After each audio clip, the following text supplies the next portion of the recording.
everyone. Thank you all so much again for joining with us tonight. We have Vice President Fischer here, who is going to talk to us a little bit about the commitment to community. So without further ado, Vice President Fischer, the floor is all yours, or well, the Zoom, I guess.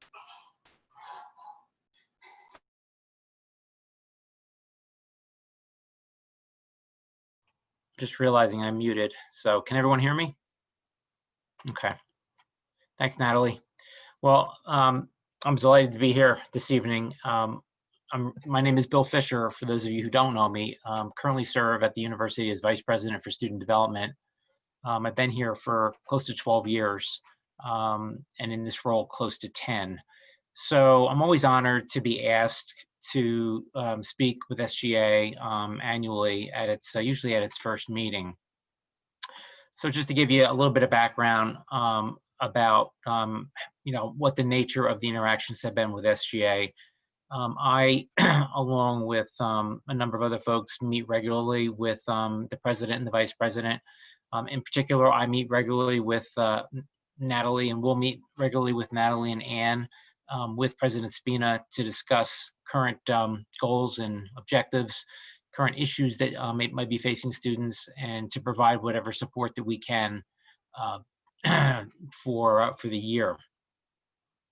So when I talk about, when I have conversations at the very beginning of the year with SGA, there's a couple things that I always try to emphasize, and I want to emphasize to you this evening. And the first is, you've taken on a very serious role and a serious responsibility. You are representing the student body. And so I greatly appreciate you taking on these leadership positions to achieve SGA's goals and objectives, and to work with the student body to make it UD the best that it can be.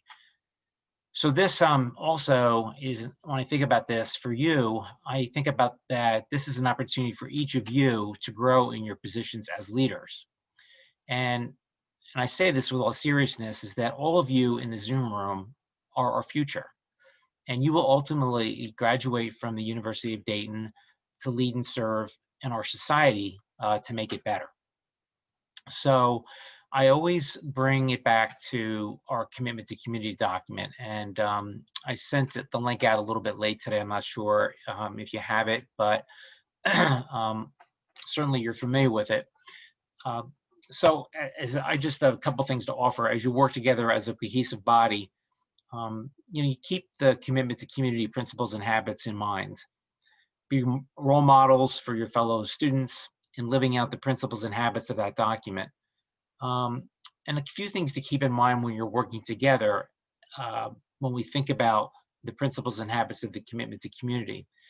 And the first is, when you're working in your leadership roles in SGA, work for the common good.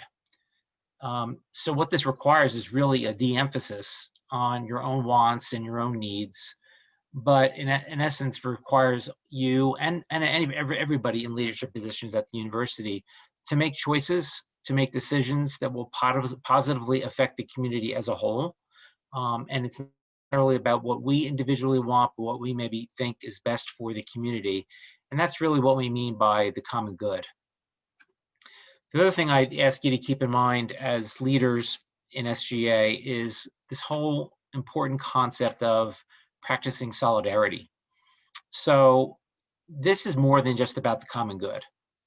It's also more than just standing alongside a person or persons or people who have been harmed by behaviors and or social injustices. So it means more than just standing with someone to be there for support. It sometimes means speaking out and challenging behaviors that are harmful to others in the community. It also means working to change unjust social structures that inhibit people and inhibit students at the university in particular from reaching their full potential, because that is what our goal is for everyone here at the university, is for every student to reach their full potential. A couple other things that I ask you to keep in mind, and that is remembering to honor the dignity of every person. And that's certainly one of the principles in the commitment to community. So when we say honoring the dignity of every person, what does this look like in practice? So it means really not just respecting ourselves, which is an important quality, right? Respecting ourselves, loving ourselves, but it's also taking the time and the opportunity to get to know other people, to learn from others, to grow to respect them, to grow with them in community, and appreciate and embrace the diverse people that make up our entire university community. That's something that's important as well. Also important is what is in the commitment to community, which I think is very important, is this concept of practicing service and leadership. So that means leading for the good of the community, not necessarily advancing your own agenda or your own goals and objectives. And remember, people who lead with humility are often the ones that effectuate great change in our society. So encourage SGA to make a positive contribution to UD. That's what we mean by leadership and practicing service and leadership. Also important is this concept of really taking responsibility for not only yourself, but your UD community. That means focusing on what are the problems, what are the needs of the community, and to be change agents, to address those behaviors that break down community, whether it be vandalism or violence or individual harm to individuals or groups, and also to model one of the habits in C2C, and that is being honest, being truthful, and living and leading in your work and in your roles with integrity. Um, there's going to be some times during your work together when you won't all agree. There also may be periods of times when there's conflict. Actually, conflict isn't always a bad thing. It can be a good thing.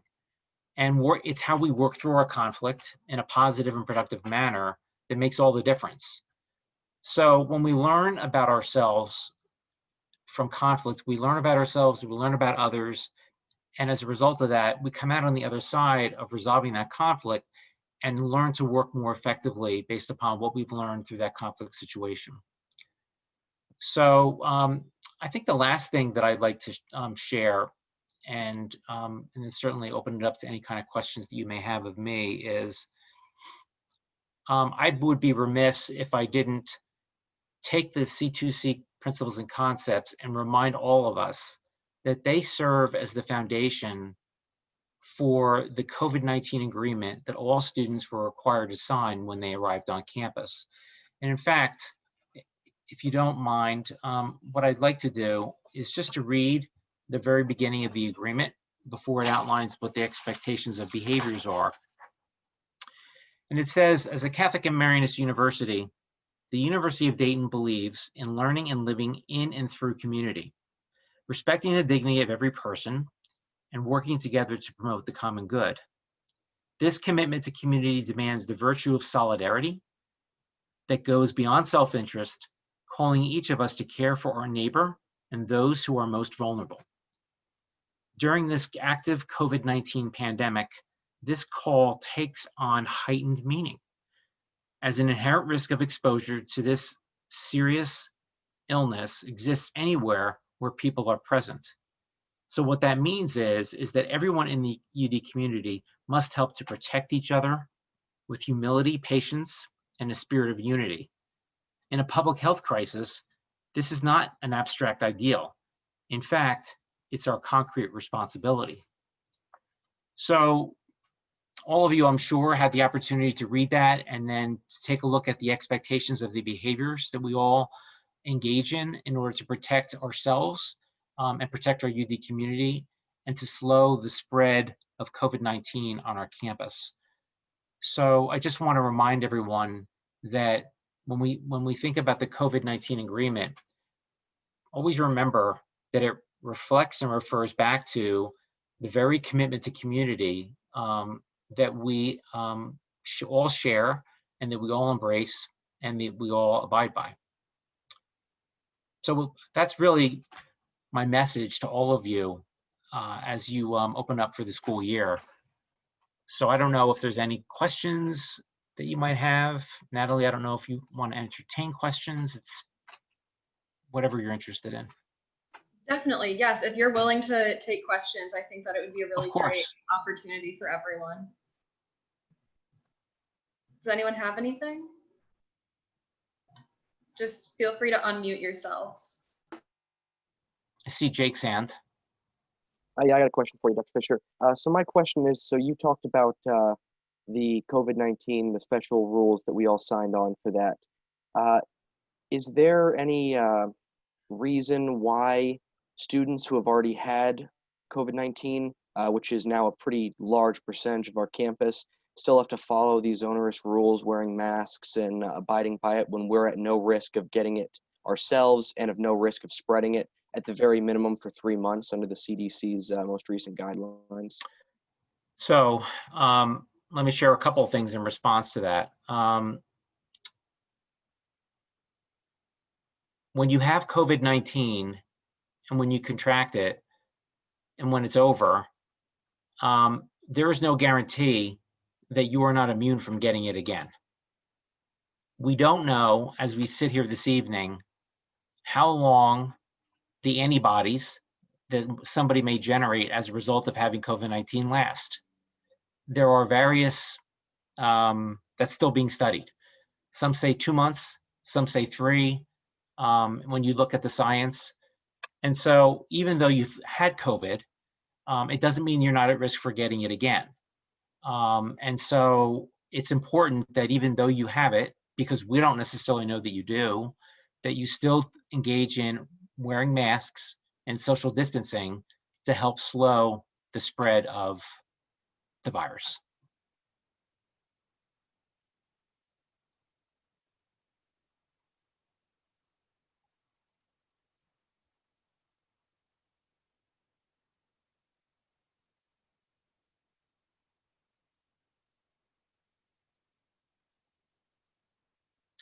And the other thing I would just say, we don't know who's had it and who's not. And so that can also be a challenge. Even if someone discloses to us that they've had it, there's just too many risk factors.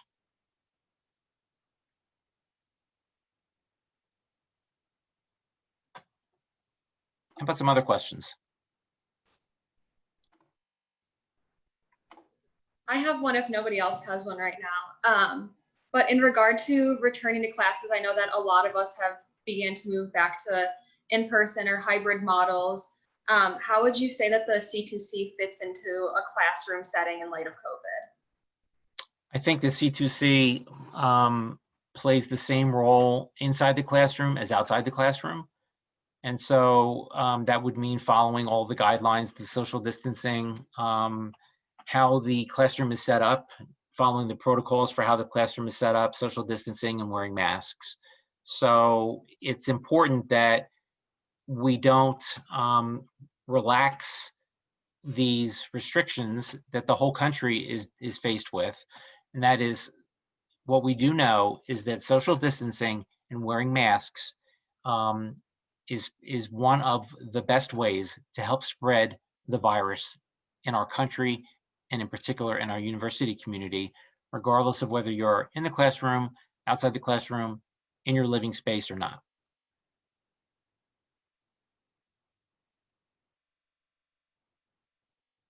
Thank you. Does anyone else have anything that they would like to add, or any different questions or anything like that? Yeah, please ask anything. Sorry, hopefully I didn't miss this previously, but ever since we went back to in-person classes or the hybrid model, like, have we done well? Like, have numbers increased? How are things looking, I guess?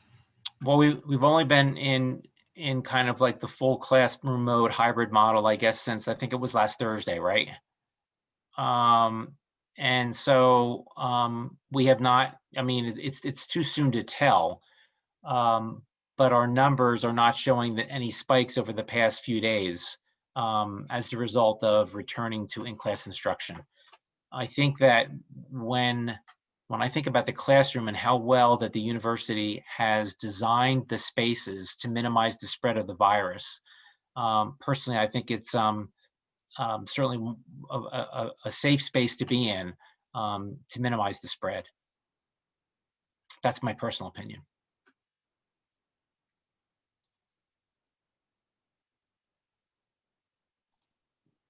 I guess I have a question too, real quick. What do you think are some lessons that the institution has learned as a whole over this whole process of putting together a massive working group and coming up with all these solutions going forward with classes and So, such?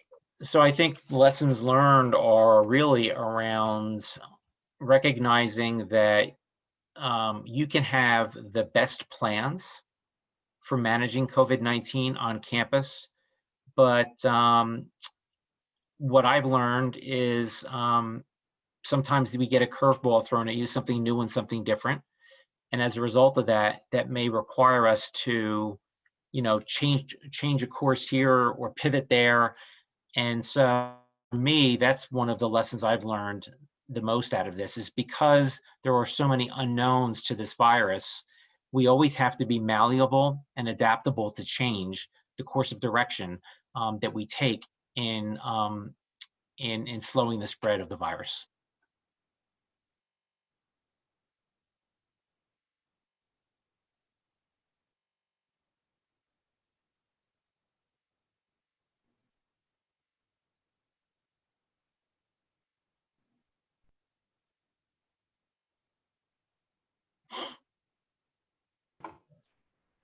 Does anyone else have anything? All right, seeing as no one spoke up and we got everything answered, Vice President Fischer, thank you so much for joining us tonight and for kind of answering some of our questions. We all really appreciate it, and know that Sunday nights aren't always, time for work, but we appreciate you taking the time out of your weekend to be here. Sure. I just want to say thank you for having me. I want to say thank you to all the students in the room for taking on leadership positions in SGA, being ambassadors for the students, role modeling for our student body, and also just for your patience as we all work together, living and learning during a pandemic. It's not easy. It requires self-sacrifice. But when I think about self-sacrifice, that's when I think about our Marianist values and our Marianist charism, because many times that does require self-sacrifice. So my door is always open. You can always contact me, stop by, visit if you have any issues or concerns that you'd like to address. And really, I just again want to thank you for having me this evening. So I will sign off and let you continue with your business agenda for the rest of the evening. Okay. Thank you so much again. All right. Thank you all. Have a great evening.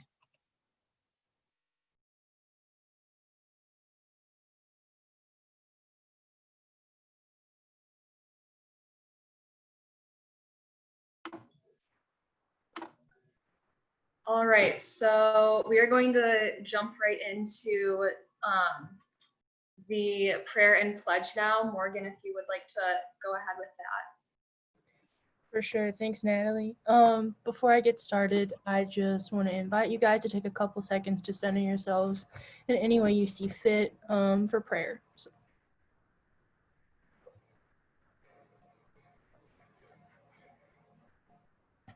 In every new beginning, there is life and there is you.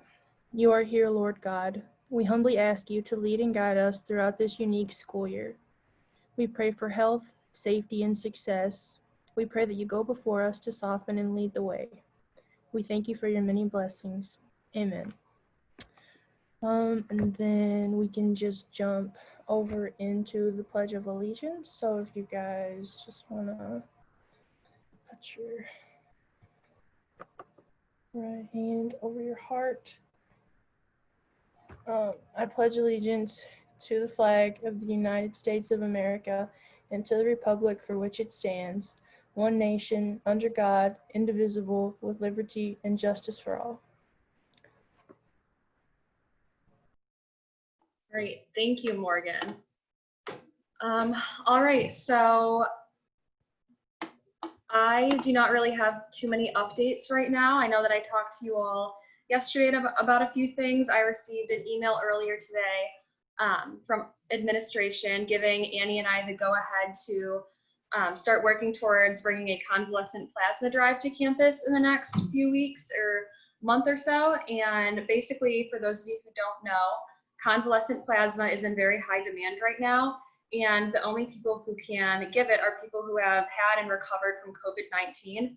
And this plasma will go directly towards people who are fighting for their lives and fighting against COVID-19 right now. So it's very in demand, and that's basically the main thing that we'll be working on this week, just making those contacts and finaling off loose ends for that. So now we'll go ahead and jump into any announcements. Are there any public announcements? Seeing that we don't have an audience tonight. Oh, Chris. Sorry. I just wanted to say again, thank you all for participating in the retreat. I think that really set a really good foundation for all of us to work together this year to make campus a better place. And I really, truly look forward to working with all of you throughout this year. So thank you.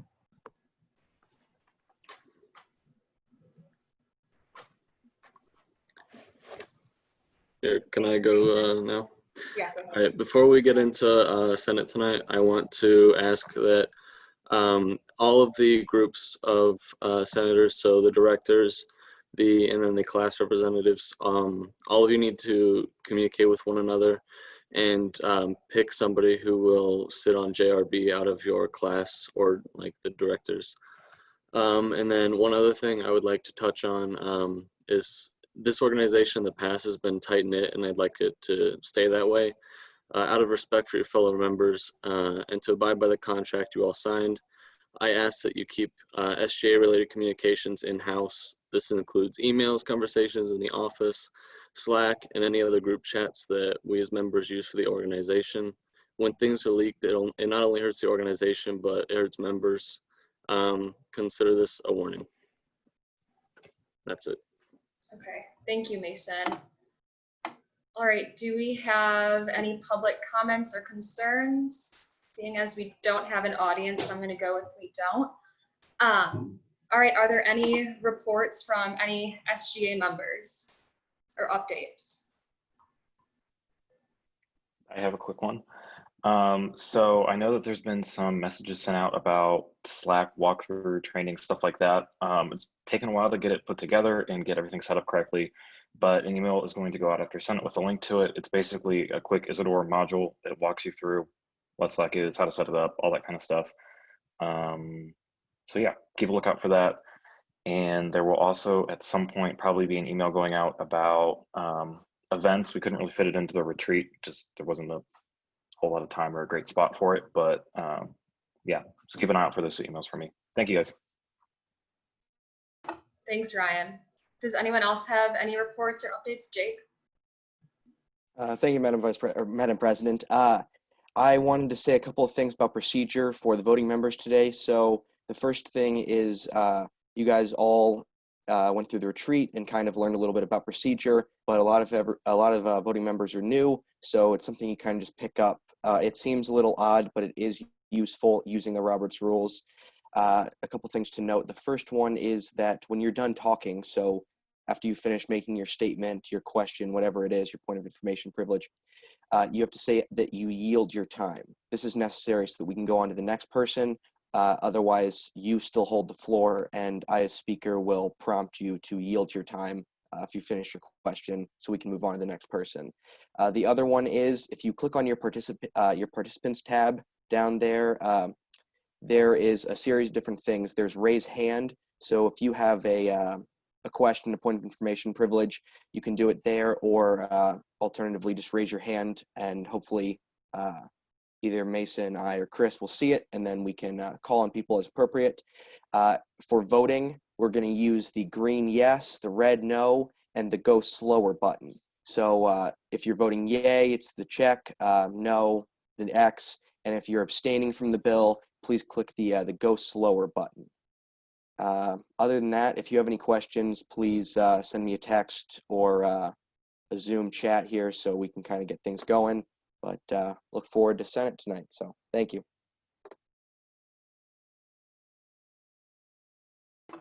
All right, do any other SGA members have anything right now, any updates? Annie? I just want to thank Chris, Amy, and Meg for putting so much work into the retreat this weekend. It was really beneficial, and I know we all really appreciated it, so thank you. And Jada, oh, I was gonna say, I just saw your chat. It's okay. Thanks for catching that, Jada. Okay, does anyone else have anything?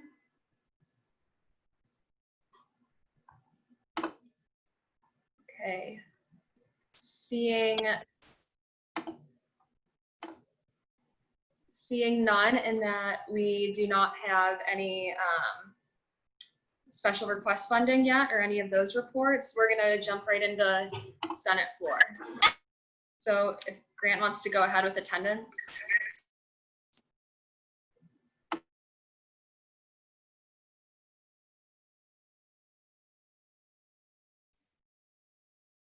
I can start. James. Here. James Brill. Here. Jada Brown. Here. Jules Carr-Chelman. Present. Natalie Coppolino. Morgan Cox. Here. Lillian Dickman. Here. Jesse Edwards. Here. Michael Fields. Here. Sophia Garcia. Here. Jessica Garvin. Here. Mason Gordon. Here. Tongyu Guo. Present. Daniel Hennessey. Present. Anna Hobie.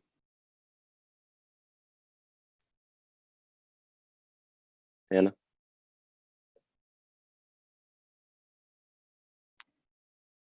Okay. Jake Jagels. In attendance. Andrew Moyer. Here. Rhyan Pearson. Here. Grace Pierucci. Here. Catlin Pistone. Jack Santee. Here. Kelly Stewart. Here. Jacob Troutwine. Here. And Rachel Veneman. Here. Okay. Did I miss anybody? I wanted to throw it out there. Hannah just texted me and said her computer shut down on her, so that's why she didn't say here. Okay. Thank you.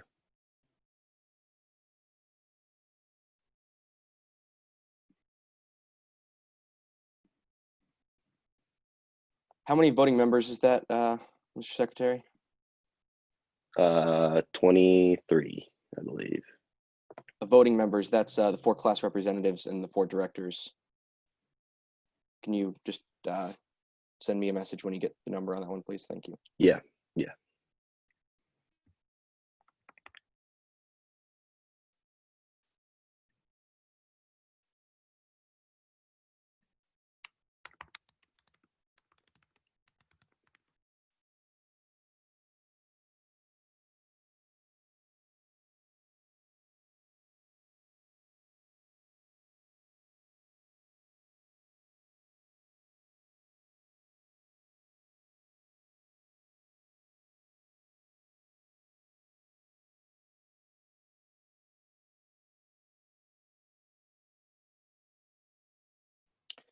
Okay, well, we're going to move into Senate floor.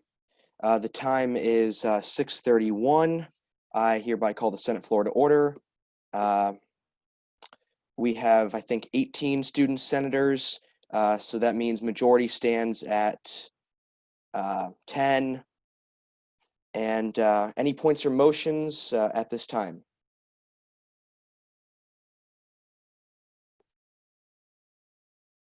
The speaker would look favorably upon someone bringing a motion to the floor. Point of information, do we have any motions? There are 7 bills in the Google Docs folder to respond to your question, Senator Troutwine.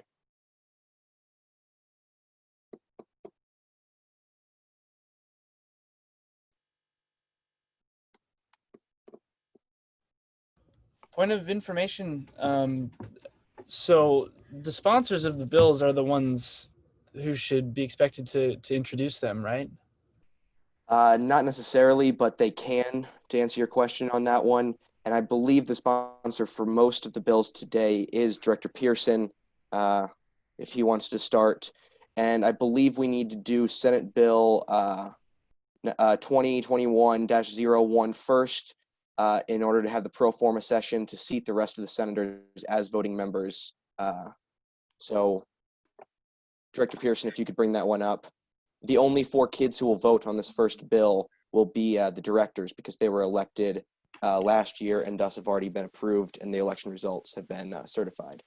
So I have a motion. I move to suspend the rules to allow for public comments and concerns. The passcode wasn't given, so there were people who wanted to speak publicly to SGA and didn't get to when the opportunity came. any seconds on this motion? We got a second from Senator Stewart.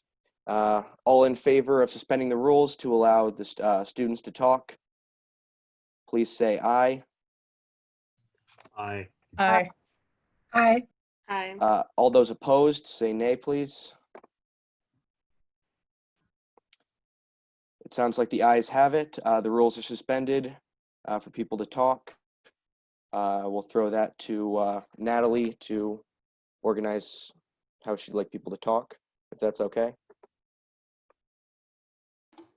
All right. Hi, everyone. I'm so sorry that we did not get you in here in an appropriate, timely manner. However, we're so glad that you decided to join us tonight and took time out of your Sunday evenings to be here. That is really important to us and means a lot. So with that being said, if you would just like to go ahead and voice whatever is on your mind, now would be a great time for that. Thank you.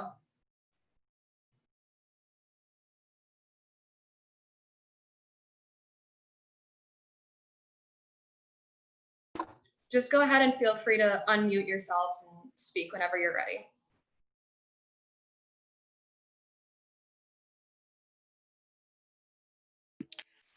Madam President, can I interject a little bit? Definitely. Okay, so I think the majority of students who are here to kind of talk about their perspective on how SGA is handling the situations with the University of Dayton's anti-racism policy. It has been brought to the attention from the speech given by Tongyu yesterday at the Academic Senate that there was some problematic things said in there. And I think just students had concerns to where SGA's direction was going towards supporting students of color and supporting students who are part of the MEC community. And so I think that's why a majority of people are here. I don't want to speak for them, so I'm gonna let them talk.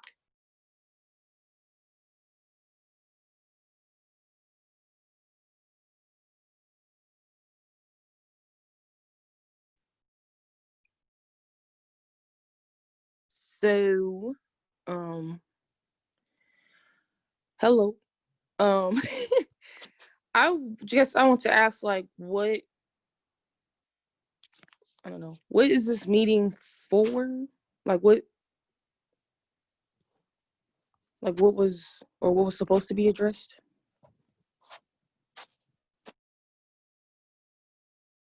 Do you mean what Senate is for?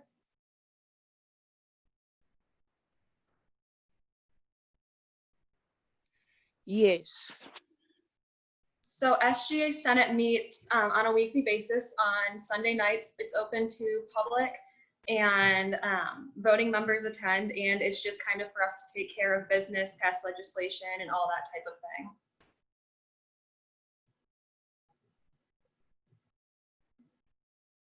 Is that kind of the answer that you were looking for? I'm sorry if it was unclear. Just let me know and I'll try to rephrase it. No, that makes sense. Okay, thank you. I guess, well, one of my concerns was that I guess Tongyu, there was, let me know if I'm wrong, because I don't want to mix up anything, that you stated that you did not think that racism was systematic, ? Is that what you were stating in the... Finish your thoughts, now I'll respond. Yes, go ahead. Okay, well, my concern with that is like, for you to say that, it was kind of felt like you were invalidating the experience of the people who like do experience these things systematically. So I'm just worried on how you're, you know, the director of Campus Unity and you like kind of disagreeing on something like that is kind of worrisome. So let me just read my false statement again in front of everyone, just for the record again. So I introduced myself again. I'm just gonna cut off the introduction. But my false statement was that the University of Dayton SJA Campus Unity Committee stands in solidarity with everyone, every student, faculty, staff, and alum who has been personally a victim of racism or has personally been a victim of racism or any other bias based on the color of their skin. Racism has no place on this campus, and we acknowledge and support UD administration and the academic senate's commitment to working toward anti-racism. However, from a unity perspective, as the director of Campus Unity, I would like to remind everyone that true unity is not unity of ideology, but rather a sense of unity that allows people with different perspectives to voice out their opinions. I hope this is not the beginning of a new cultural revolution like my grandparents had experienced in China. And here's the part I would like to emphasize. I hope we will not be using anti-racism as an excuse to oppress people who do not agree with ideologically Marxist terms, such as systems of domination, hierarchy, and oppression, which is listed as a whereas in the statement from the academic senate. And by the way, this part is not in this, like, what I'm gonna say right now is not in a part of the statement I read, but in my opinion, Marxist ideology is not, it's completely against our Catholic Maronist tradition. Now back to the statement. I hope one day, as Dr. Martin Luther King had said, judge a man not by the color of his skin, but by the content of his character, shall actually occur on our campus and in our country. That was my full statement. And I'm happy to email you whatever I have been communicating publicly for all the record. I never said, yes, I never said that, like I said before, we're fully in support about the anti-racism commitment from the UD administration and the academic senate, but we should not oppress people who do not agree with certain ideologies. And that's my point. So what certain ideologies are you speaking of, Tongyu? My whole point of Campus Unity is that I'm not taking any side. I'm not taking any side. I'm not against people who believe in Marxist ideologies. I'm also not for people who agree with Marxist ideologies. Okay. I'm saying that we should not, in a real unity, we should not against people. We should not use like saying that half of the nation are all racist. That was my whole point across there. So you're saying that we should not say that all experiences involve racism. Is that what you're saying? I did not say that. I said we should not oppress people who do not agree with Marxist ideologies, such as systems of domination, oppression. Those are critical race theory, and they're from postmodernism, and they actually come from Marxism ideologies. There are other ideologies. This is one of them. This is only one of them. I'm not for it. I'm not against it. That's my point. That's my standpoint, if that makes sense. Okay, I understand. So you're saying anti-racism is a Marxist term or phenomenon, or terms that have to do with anti-racism are Marxist. There are different ways to approach to anti-racism. There are different ways to do it, such as support Black business, such as bring more people of color to our campus to have them able to enjoy higher education. However, what I'm saying that like I said before, we are all for anti-racism. However, there are words, ideologies such as Marxist ideology, systems of domination, hierarchy, and oppression. There are people who do not agree with it, and we should not label them as a racist just because they do not agree with it. So makes I sense. guess my concern is like the whole point of racism is that it is systematics and systems of oppression do exist. So for people to say that doesn't exist, like I said earlier, would be invalidating the experiences of the people who have been through systemic oppression. So therefore, as I stated, I think there is concern here that you are not concerned for everyone. I get having everyone included, not to feel excluded because of their ideologies, but I think when it comes to things such as racism, social justice, there is an I guess responsibility of people, especially those who are representing the student body, to acknowledge that those things exist, if that makes sense. Yes, that makes sense. However, your premise is that systematic racism exists. And to be honest, I'm just gonna set on the record for every future reference. It is a theory. It can be possible, but it is a theory. It has hypothesis. However, agree. Let me put like from all the beginning. I agree that there are racial inequalities existing in America, and it is a critical point. We need to support people of color, especially for African Americans. However, the approach to fix racial inequality, one would be agreeing that systematic racism exists. There are also other approaches. It's not the only one.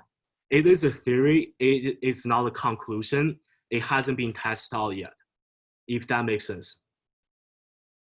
Okay. Aaliyah, may I say something? Oh, sure.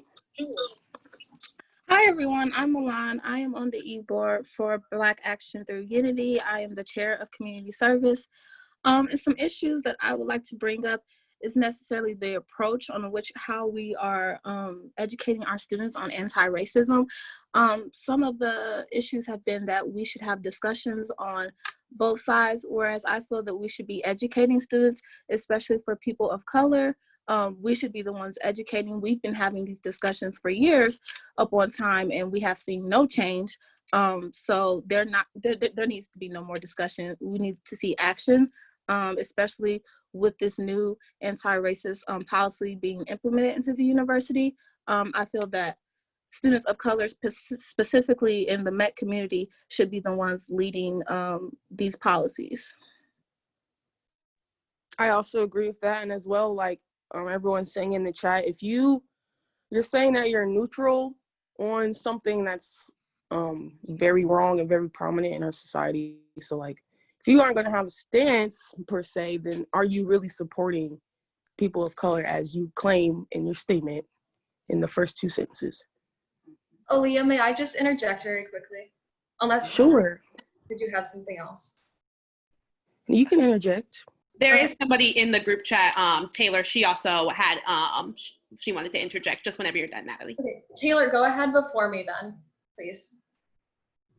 Okay, thank you. Hi, I'm Taylor Dancy. I am on the executive board for the National Society of Black Engineers. I am the public relations chair, and I would just like to draw attention to the fact that you all don't want us to use, Marxist terms like oppression, but then turn around and ask us not to, and I quote, oppress people that do not have the same ideologies, as my views, let's say. And, just the notice of that language when we can't use oppress when we are actually and systematically oppressed, which that is not a theory. But, and then also back to that, one person as a singular, myself cannot oppress one person. It takes a system to actually inflict oppression. So this is not a theory. This is something that needs to be talked about. And as far as the neutrality goes, there's no way to be neutral. You are either contributing to oppression or you are not. And just because you aren't actively doing it doesn't mean that you are not passively doing it, because a lot of this is, the system is set up the way it's set up. So you don't even have to actively do anything to make sure it's working or failing, depending on how you look at it. Thank you, Taylor. I would just like to interject for a moment to say that Mr. Guo's views are not the views of SGA as a whole. And I do appreciate all of you voicing these concerns. This conversation is far from over from an internal perspective. We will be having conversations within the organization about how it is important to, when we're speaking on behalf of SGA, to not portray any one view or anything like that. Additionally, SGA, I just want to make it clear, is not at all neutral on racism or anything like that. We believe that it exists. We see that it exists not only in the world and in the United States, but on our campus as well, and it's completely unacceptable. So I just kind of wanted to put that out there completely before we go on. Malia, if you would like to go ahead. Yes, I would just like to say, in response to Tongyu, that if oppression, playing devil advocate, is, let's say, a theory, then if you guys want to create a space for Black students and students of color on campus to be able to live freely and to flourish on campus, wouldn't you think in order to advocate for that, you would eradicate oppression completely by putting anti-racism in curriculum? I'm agree that we should have put anti-racism like curriculum and like teachings in our curriculum. And like I said before, we are all anti-racism. Racism has no place on this campus, but the approach to anti-racism can be different. And we should not, like, that's why, like at the all beginning, I said that we should have people with different ideologies all come up together, trying to figure out how to solve this problem. That was my whole intention. I don't know how this ended up getting like this, but if there's any questions, please, you can email me or just any sort of communication. I'm open to it. I would also like to add that if unity is the main point or the main goal of this, in order to achieve that, you have to educate people, and people are being educated. And just by letting people think that racism and discrimination and oppression is okay, that's not okay, and we will never get anywhere doing that. So I would really appreciate if you were to rethink how you see oppression and how you see racism, and also how you see anti-racism. Because at this point, you're contradicting yourself. That cannot be achieved by spewing this whole anti-racism, Marxism BS. It just does not work that way. Again, we do not agree. None of us agree with racism, and we are all for anti-racism. There are different approaches. You're still not getting my point at all. But how about let's set out a meeting. We can open this up public again. But after this SJ Senate, I will host an event. I'll invite all of you guys to my first community meeting. We can make this public and we can openly discuss this problem. But let's move on for this SJ Senate for now. I will make the next meeting public as well. Troutwine, did you have something? Yes, I think that this is a very pertinent discussion, but I think that at this time, this might not be the best environment suited to this discussion at this time. I personally move to reinstate the rules, Robert's Rules of Order, so that we can go along and get the meeting, because we're like a little bit behind on schedule. But Jacob, while I see your concern for time, I actually would like to maybe discuss this right now, because these people did take a lot of time out of their day to be here. So I think that it would be only appropriate to hear everyone's concerns at least one time, or comments at least one time. And then maybe we can move forward after that. Additionally, if anybody would like to email me or anything like that and set up a private or personal meeting so that we can further discuss this and how SGA can do better in the future, I am more than open and more than willing to do this as well. also, I do just want to add that this entire that the words that were put out in that other meeting weren't representative of like student government as a whole. They weren't like voted upon by student government. None of that happened. So like that's why I think this is shifting like the discussion. And it was on behalf of SJ Campus Unity Committee. Again, it's not the entire SJ, like I said.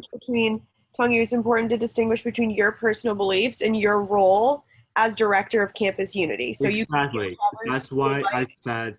But That's in why your they role, were campus But you unity. said it was on behalf of the SGA. Let's On behalf of SGA. With one at a time, please, guys. Need to speak, please. Thank you. Can the next person who would like to speak go ahead and unmute themselves whenever they're ready? Can I speak? I believe Ifani was next in the group chat. Yes, Jada, let's go ahead with her, and then Jesse will come back to you. I just got a question. So in what ways have the Black students been in your ways of describing Marxist and I guess communist? I never said all that. I said that the approach for the previous director of campus unities are using ideologies based on postmodernism, which is intertwined with Marxism ideologies. And I said there are other approaches to fix the racial inequality racial tension on campus or even this nation. And that's why I said that I'm open to all different ideologies, including postmodernism, which is the belief of there are systems of domination, hierarchy, and oppression, to all join my community so we can try to figure something out, if that's making sense. All right, so all right, okay. I just want to what approaches have we done that have been in that, have been that, you know what? I can, yes. Some examples. Yeah, some examples. Yes. So in the SJ document, there was one back in 2012. It's basically for the campus unity committee. There are Asian representative, Chinese representative, Muslim representative, African representative. Basically point out every single race, every single religion, every single ethnicity, every single sexuality, and then form up a committee like this. Basically was focusing on the outer appear. And then in the past, we have been inviting people from Asian American Association, MAC, Batu, and Muslim Student Association. We're all focusing on the ethnicity or the race part. However, we never had a committee perhaps formed by the college Democrats, college Republicans, or Feminists United. We was never focused on ideology. However, in my opinion, again, I'm still open to change. That's why I'm having people with different ideologies come on board. This is my alarm. That's why I'm trying to take a different approach. Instead of, in my opinion, all those racial tensions on campus among nation, deep back to the road is because of ideology. It is because of ideology. That's why I'm inviting all people with different ideologies. Doesn't matter if you're conservative, liberals, libertarians, or whatever you're It's not about political parties. It's about, it's not Republican or Democrat. I think that's what people are trying to get at. It's a human rights issue. It is a human rights issue. No, please let me finish. You're talking about different ideologies as if everybody's Democrat and you're talking about conservatives. That's not it at all. That's not it at all. The idea, please let me finish. Yes. Please don't interrupt me. The idea is that this is a human rights issue. That is what these students are getting behind. They're saying there is no different opinions. Racism is wrong. That's what they're getting at. And you're talking about different ideologies. There is no ideology. The ideology is that the university is against racism and so should we be. Point blank, period. And that's what these students are trying to get at. That way. Racism is wrong and university should 100% against racism. However, the approach to anti-racism are different right now. And that's the part we're different right now. And it's half of the campus are arguing based on that. And that's why I need people with different ideas come up, join my committee so we can solve this problem. I sent you a whole list of students who want to join your committee. Sorry, could you repeat that? I didn't hear it. I emailed you an entire list of people who wanted to join the committee, all from the Met community, all students of color. I saw the email and I said I will set up interviews. I will reach out to them. That's all in the email. You write the whole email. Can we go ahead and let Malia speak, please? She's been trying to in the chat. Yes. So I would like to say, based on what Tongyu, his rebuttal back to Jada was, I mean, that's kind of contradicting yourself once again. You said that, of course, UD should be against racism and everything against racism, and yet you continue to tell us that we should be able to accept people's racist ideas and lifestyle. So if that is going to be happening, doesn't that just set us back 10 steps backwards? I mean, at the end of the day. Let me just piggyback off you, Malia, really quickly, because the difference between us oppressing people with, different ideologies versus, the oppression that we actually get from them being racist is that somebody being racist towards me could be the difference between whether I make it home or not. Me oppressing, air quotes, somebody for their ideologies does not get in the way of their safety, their job opportunities, their livelihood, things like that. So it's not equal. What they're doing to us and then us holding them accountable and calling them out for what you guys call oppression is not the same. We're on the same page. Like I said at the very beginning as well, I know there are racial inequalities, but how we're fixing them is there are different approaches on how to fix them. That's why I'm inviting everyone with. So what is your approach then, Tongyu? I would like to know. Thank you. I'm trying to figure out. That's why I'm inviting people with all different ideologies together. I have a question. Yes, go ahead. I apologize. So, what has our approach been? That's why I actually earlier didn't answer the question. Like, what has the approach been that has been this like perverse or adverse thing? There has been no approach, and that's the problem because people. All the approach in the past is basically at trying to. I'm not very informed on like what are the approaches in the past because school just sent out the anti-racism statement, and I said before I support the entire SJ are supporting the school's anti-racist plan. That was all this in the statement I said in the academic senate. That was also I talked about in the retreat. However, the approach to fighting against racism there are different opinions on that right now. That's why, like, people right now, the problem is that we need to figure out the approach. That's why I'm trying to have people with different opinions together. I have a question. Yes. How can you say that we're not taking the right approach on this issue and then turn around and say that you're not familiar with what approaches we have been taking and then say that we're not taking the right approach again? If the approach has been useful, then right now our campus should be not as divided like right now. I agree. I think all of us can agree that right now half of the campus is divided. The entire campus is divided. Now saying that we on the racist part because all of us are anti-racist. All of us thinks that racism is bad. However, how we approach to working toward to anti-racism is different right now. So why is it that you did not have an approach in mind before you applied for this position? And a lot of us are also still confused on how you said that you were neutral or you weren't picking a side in the whole anti-racist thing, but your role is in campus unity. How, like, I never said that I'm not taking a stand on anti-racist. You said that earlier. I'm not taking a stand on the approach to anti-racism. But what exactly is the approach that you are so against? You keep saying the approach that is very vague. What approach are we taking that is so wrong that you are so against, so that we can change our approach so that campus unity can be in alignment with our approach? What is the approach? Before Tongyu goes ahead and answers, I would just like to clarify once again that SGA collectively is not against any approach that anyone is taking right now in terms of you all. This is a single person's views right now. This is not SGA. So I think that if Tongyu is not going to represent the student body right now and what they're saying, that he should not have his position. If you are in a position of power, your view is pretty much the view of everybody under you. One round, I said that I'm going to form a committee that with different ideologies.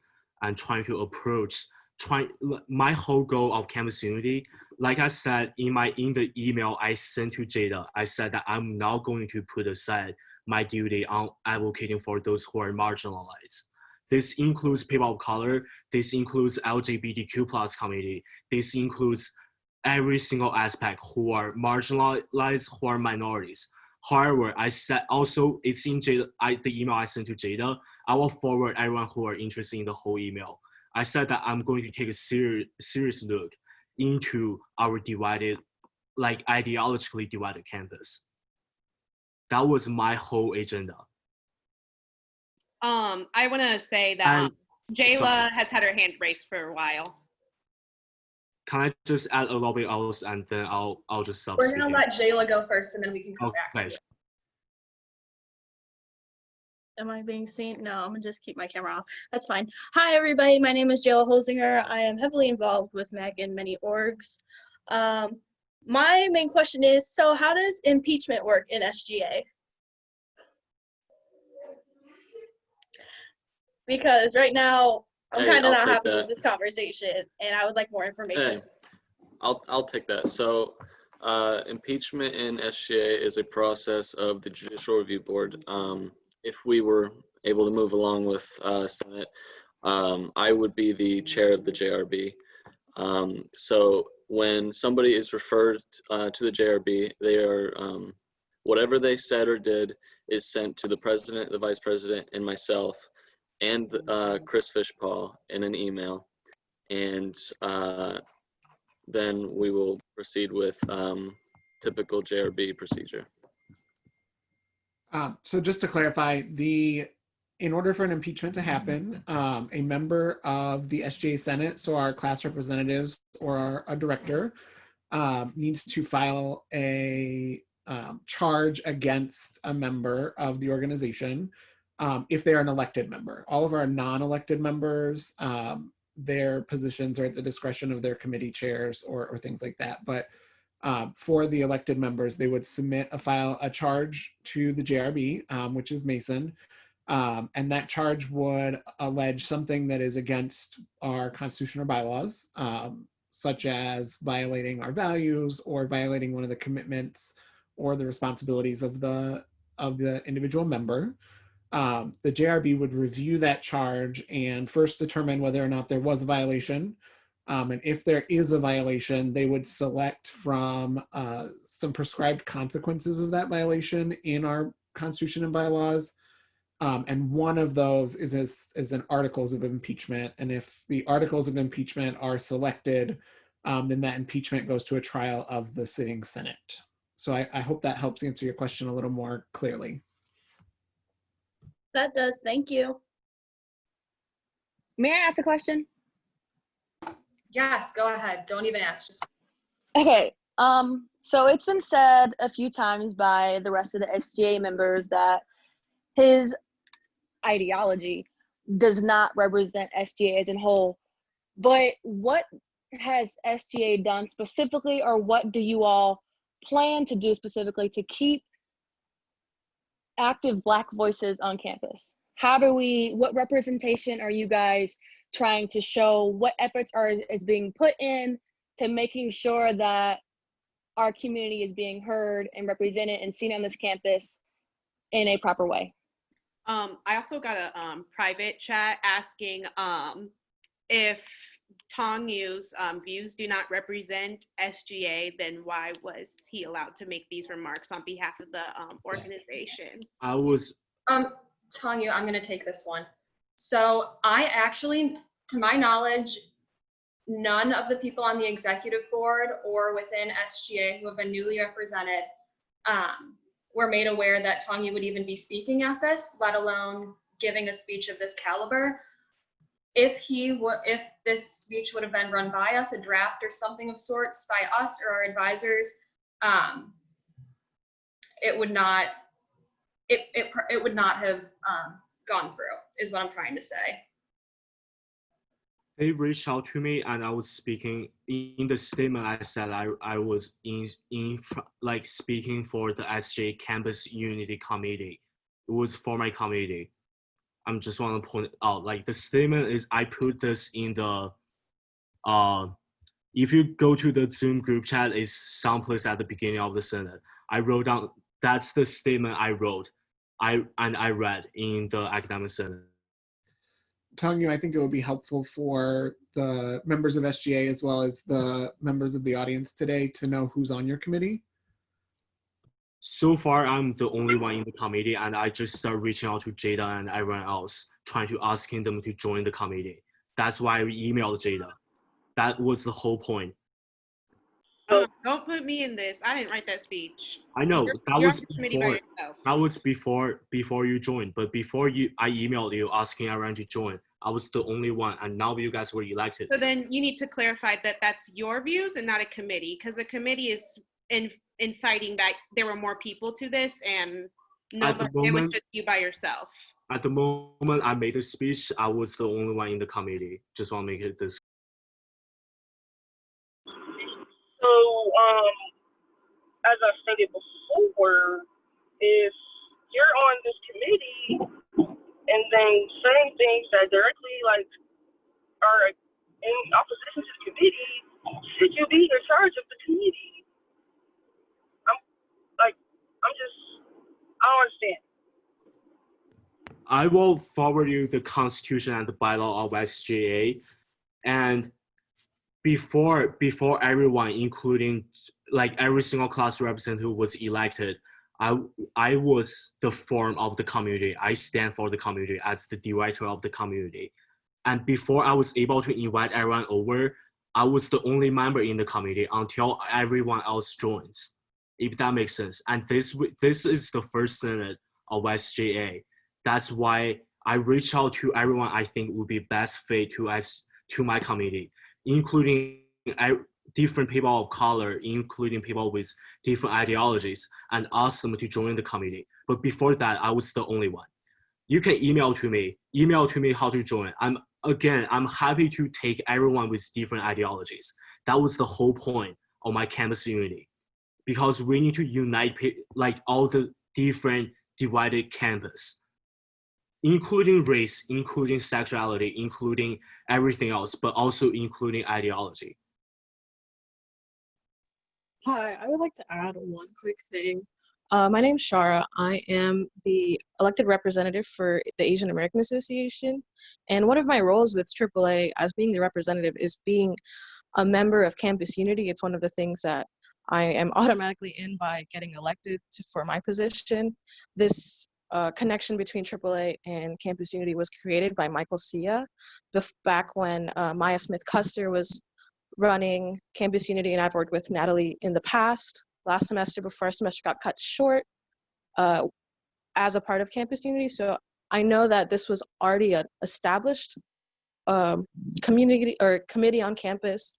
So I think saying that you're the only person involved is like kind of doesn't work out the way that you would want it to. Year.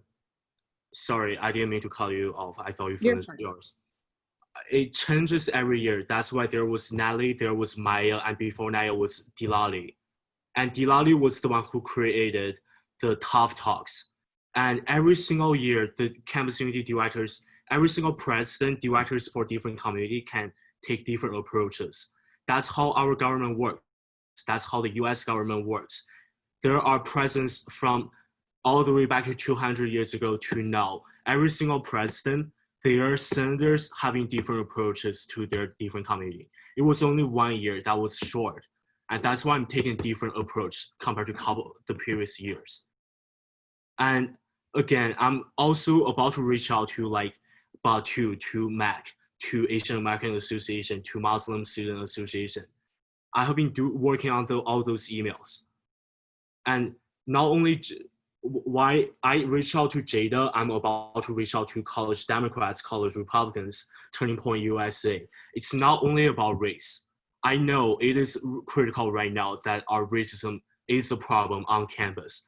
However, it is not only about race. And Campus Unity, the concept, as the director of Campus Unity this year, I have the decision to make on what I'm going to focus on. Can we, Malia has been wanting to speak in the chat. Can we go ahead and let her speak? Yes. So I forgot to introduce myself in the beginning. So I'm Malia Wells, and I'm Vice President of Black Action Through Unity. And I just wanted to give a final statement, and also advice to Tongyu. I think one of the first things that you should have done before you even wrote that confusing statement, I will say, you should have reached out to all MEC orgs in the beginning. You should have had a sit down. You could have set up meetings. You could have came to our MEC lounges that we have virtually, and you did not take the time to do any of that. So I suggest your best bet is to get in contact with us immediately so that we can sort this out, because at this moment, we don't think you are equipped to be able to handle this committee. That is just my opinion, and I'm just gonna leave it there. Thank you. Thank you, Malia. I know that Jesse has had his hand raised for a while now. So Jesse, please go ahead. I just want to say that some of the comments have been insensitive, like talking about how there's no systemic racism and attaching that to Marxism. Like, I don't understand how Marxism came into the conversation to begin with. Like, I don't see there's no oppression from Marxists or anyone like that I've seen on this issue. So where is that coming from, and why are we talking specifically singling out ideologies and talking about ideologies? I agree that everyone should have the right to voice their opinion, but people can also have the right to respond back and call people out for their opinions. And when we have things like Breonna Taylor, George Floyd, Tamir Rice, Trayvon Martin, situations like that amplify just how systemic racism perpetuates in our society and how this is completely devoid of Marxism. It's just the truth. And I think we need to be willing to I would be in favor of, not saying that I'm automatically in support of impeachment, but I would be in favor of holding a process where we next week or in the near future where we allow Tongyu to respond and allow other people in the community to respond more and have more open discussion, and also to, after that, to discuss as senators whether or not we think that he is equipped to hold this position afterward. I'll defend myself for just 2 more points before I'll just completely shut up and let you guys all talk. First, Marxist, I'm not sure if you have read Karl Marx's Communist Manifesto, but his entire ideology is based on class struggle, based on that laborers and bourgeoisie and I don't know, I'm not very sure about the French name, but laborers and people, the elite class, are supposed naturally like on the opposite side of each other. And those are the foundations of Marxism, communism, and those are the foundations of postmodernism. And that's also the foundation of critical race theory, which is come out of postmodernism. We can have a further discussion about this later on if you like. And secondly, I would like to talk about something about cultural revolution that happened in China, where a lot of people who express their opinion end up being thrown on the table and being like basically it's, if you have learned I'm not sure if anyone have taken cultural history of modern China, where a lot of people, there was one movement called the anti-right. They basically take everyone who do not agree with their ideology to concentration camps. There are also revolution, it's always the same, that bring up smaller amount of people and using the rest 95% to against that 5%. And that's how Marxist ideology works. That's also just only my opinion. I'm all agree again. That's that's why I'm open to have people with different ideologies than me to join the committee, trying to figure things out. I am too, but none of these people have expressed Marxism. They're just talking about their specific systematic oppression that they've been through personally. I don't know why we're singling out one ideology over another ideology when nobody's arguing to shut down ideologies And if a few people are, that's not representative of the overall struggle that we have many people telling you and us that they're going through. And I don't think we're addressing this problem really well enough. I know I'm new, but I think that we need to address this better. Systematic systematic oppression is also from Marxist ideology. Same applies to class struggle. We're going to go ahead and let the next person in the chat speak. I know that we have a long list of people who are waiting and saying that they would like to speak, and they've been waiting now for a while. So I'm not completely sure who's next. I think it was Michael, and then after him, Mackenzie. Hi, everyone. I'm Michael Davies, and just 2 quick points. Let us all remember that Tongyu's first language is not English. So that doesn't mean nothing, though. Sorry, but no, nothing. but to get caught up on the semantics. His English is great. No, I understand that his English is very impeccable, but sometimes the semantics get lost on him. And then my second point is that I believe, after reading it, Tongyu is more talking about the unforeseen impacts or consequences of putting forward anti-racist measures. You know, we have to look at every different approach and see what potential drawbacks there are. I yield my time. Drawbacks from being anti-racist. Yes, please elaborate. It's just there's unforeseen consequences with everything. And I think to go back to his like racism being uncomfortable, yeah. It's unforeseen consequences if you're white. I'm about to say, yeah, you're just, pissing off most of UD students, but I mean, anti-racism is already doing that.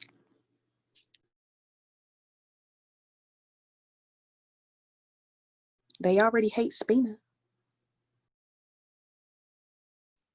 Mackenzie, would you like to go ahead?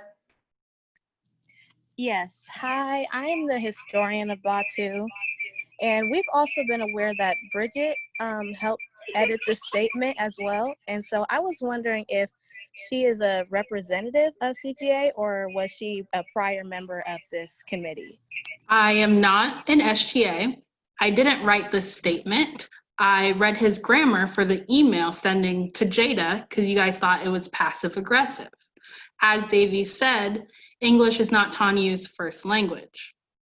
Okay, but I think that's really insulting to Tongyu because his English is perfectly fine. I can understand proofreading I can understand proofreading an email, but I think it's absolutely unacceptable to insult the way that he talks or his language because I'm not insulting him. Nobody's Tongyu, insulting Tongyu. Mind me, Tongyu reached out to me multiple times about speaking English. I've helped him multiple times. He did not understand what you meant by passive aggressive. I defined it for him. I helped him with the next email so that you guys wouldn't eat him out again. Sorry, wrong grammar. So you guys wouldn't get mad again. And this should not be a debate between the community members. This is between SGA and we shouldn't be fighting back and forth like this. A lot of legislation has not been passed. This wasn't even supposed to come up today, so. Oh, so it's inconvenient for Black students and students of color to come into an SGA meeting and voice their concerns over somebody who is supposed to be representing them and is advocating for inclusivity and diversity. You know, it's honestly never a right time to talk about that, huh? It's always a wrong time, you know? Come on, Jada. You guys seem very inconvenienced by these students. How many times have this many Black students, this many students of color come to an SGA meeting? Yeah, this is the first time you guys have come to an SGA meeting. And why? Interrupt me because you put in the group chat that they should come into this meeting and diss SGA. So thank you. We came to this meeting to discuss a problem. problem. They're taking too much of your time, but they've deserved all this time all along, and y'all haven't paid attention to them. And now they're here, and now you guys want them to leave because what? We have legislation to pass? This is stuff that affects people every single day. Stuff that people we finally show up and you guys want to brush somebody off. And you guys want to brush them off like this stuff doesn't affect you. Yeah, it doesn't affect you. That's why they're bringing it up.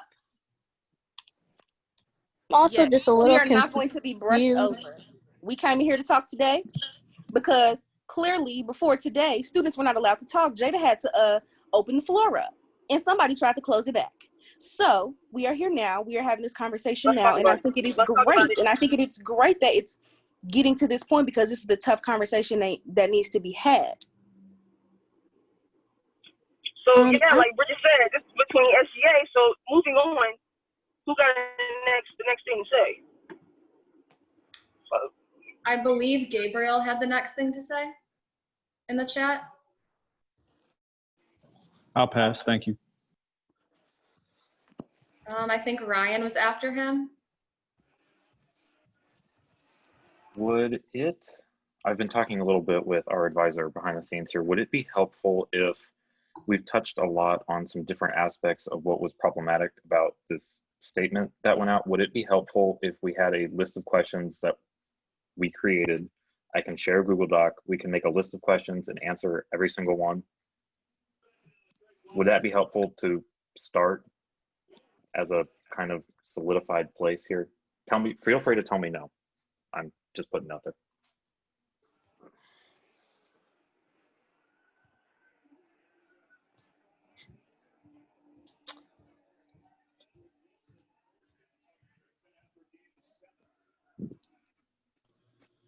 I'm not hearing any objections. Going to send it. I'll send a link. Can you?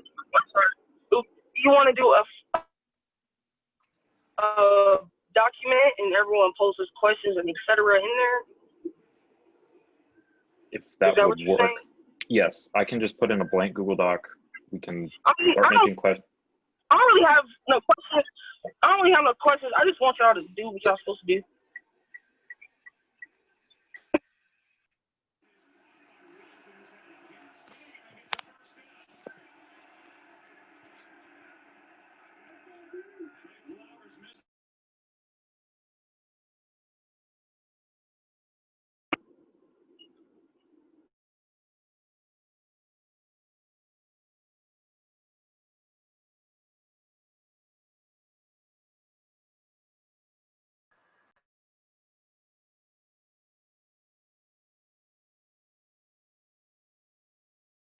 Okay, I'm not sure who was next in the chat, but there seems to be a little bit of a lull in the conversation. So if anybody wants to interject or voice anything, feel free to go ahead and unmute yourself whenever you're ready.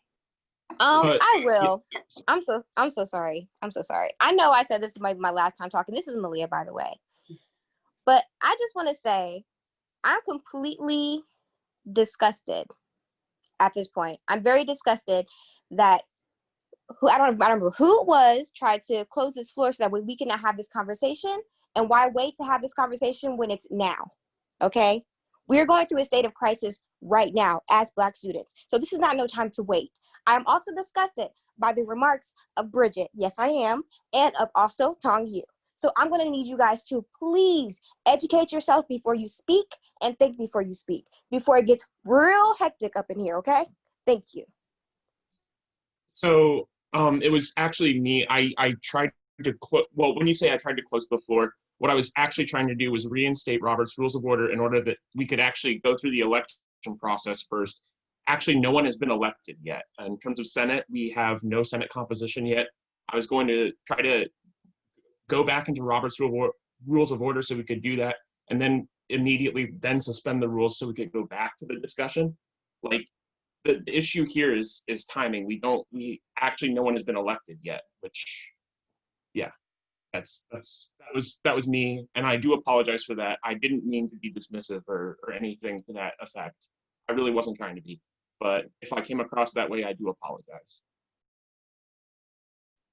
In the group chat, it says that Tongyu and other directors have been elected, seated, and confirmed by the Senate.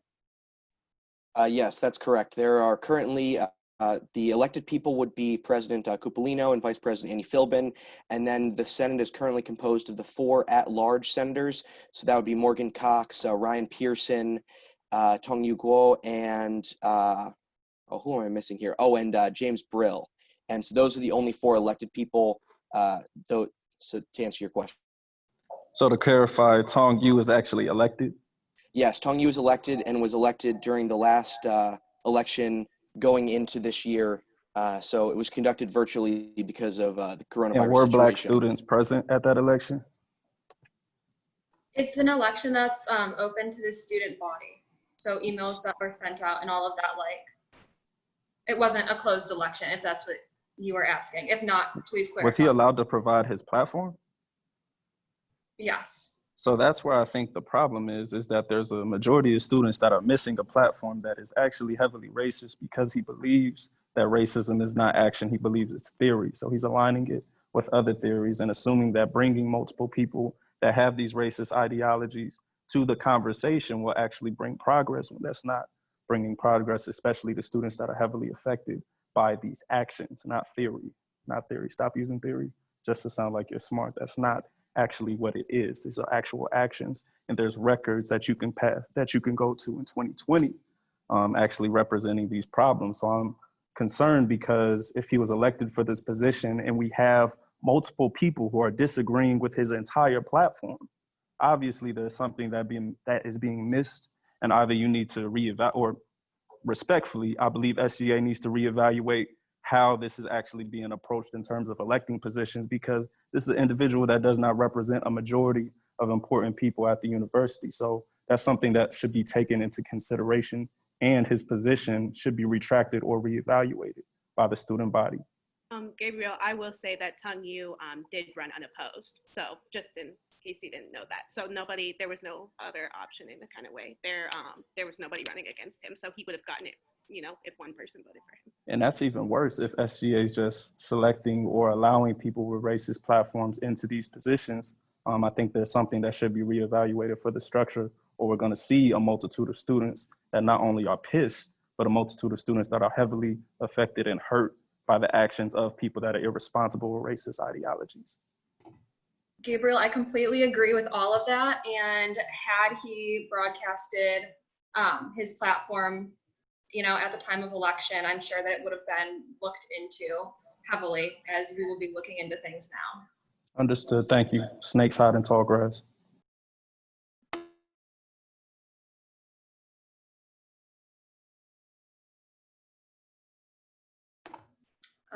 Again, I'm not sure. Oh, Jada, go ahead. I was going to say, you guys are talking about one of you guys could have set a reminder for the spring election. Why didn't somebody run against Tongyu? Because it seems like there's a couple people in SGA who have the same ideology and who are dismissing Black students. It doesn't matter who looks like the unity. It doesn't matter if they're white. It doesn't matter if they're Black. It doesn't matter if they're Hispanic, Asian, Middle Eastern, whatever. Whoever is in that position needs to represent all students no matter what. So you're talking about why didn't you run? Because Black people are not in charge of dismantling this kind of racism within our institution. It's not our job to be the token Black person in everything. We like to work within our own certain organizations. Part of the reason why I didn't run for SGA for the longest time is because I feel more comfortable working with other people who look like me and who can agree with me and who can validate my experiences at the university. So maybe you should evaluate that and take that into consideration and take into the account of what has been said today by all these students of color and their perception of SGA for why they didn't want to join. Yeah, I would also like to say, if you are against using the verbiage of systematic oppression and things like that, then you are not really opening the conversation for racism as it should be open. In order to talk about racism, you have to talk about the systematic oppression, because racism wouldn't be such an issue if it wasn't systematic. It's systematic. Like, I don't know how it's not an ideology, it's not an opinion. That is what it is. And if you're not going to acknowledge it as such, then you're not ready to really acknowledge what racism actually is and how deeply it affects, Black people and people of color. So if you're not really ready to talk about it like that, and you want to label it as Marxist, and I think that verbiage is also very controversial because we know how Americans feel about Karl Marx. So I think that is also very harmful in itself. So if you're not ready to use this verbiage, then maybe you just need to, think about it and just come to terms with it, because it's going to take some ugly words and some ugly verbiage to talk about the ugliness of racism. I will email a professor. I will talk to every single political science professor or sociology professor, and I will give you a full response on why systematic racism is actually based on Marxism. Tongyu, we're not here to debate. We're not here to talk about ideologies. That are I people, the agree. people that are talking about actions that actually happen and affecting Black students. You're not concerned about the mental health of Black students after this tremendous continuous year. We're not speaking about ideologies. We're not coming here to debate whether systematic racism is a derivative of Karl Marx's theory. We're talking about actual actions being implemented to help improve the Black student experience at the university. And you're concerned about debating improving your ideology comes from another concept. This isn't concept. Lives are at stake. And Mental with or health is without at Karl, stake. This isn't, as Taylor was about to say, with or without Karl Marx, like this isn't an argument about concept. We don't want to hear your review, your thesis with the professor on whether this was actually a derivative from Karl Marx. Like, we're not talking about that. When you start to talk about the actual actions and initiatives you're coming in place to improve the Black student experience, come talk to us. But if you're going to just try and prove a debate or prove a concept as derivative, do that on your own time, not on our time. absolutely, because regardless of the presence or Karl Marx's ideologies, regardless of how many books he wrote, regardless of how, regardless outside of Karl Marx, it is systematic racism, period. There's no ifs, ands, or buts about it. It's not an ideology. It's not an opinion. It's really not arguable. And the fact that you are arguing it and trying to tie it to something that we as Americans associate with something so negatively, because as soon as you say Marx, we think communist. And as soon as you think, communist, we think of, what our school system has taught us to believe as far, it's a negative connotation. It's a negative connotation, whether you realize it or not. And you're associating our feelings, the facts with something that is going to be perceived so negatively, making it seem like we are creating a problem just by acknowledging a problem, because it doesn't matter about Marx. It's not, we're not trying to prove to you that it's real, because it is real. We're not trying to prove to you, you can go on Google and, prove it to yourself. We can sit down and have a conversation. I can just tell you about my personal experiences. It's some experiences that a lot of us can say that probably bring you to tears. So whether you want to call it racism or systematic, it doesn't matter. It doesn't matter what the ideology is behind it. It's harmful and it has to stop. I agree.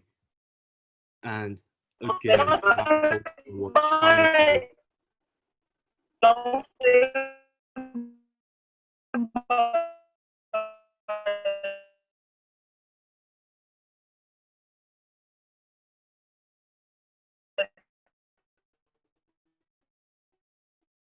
Aaliyah, you're breaking up, girl.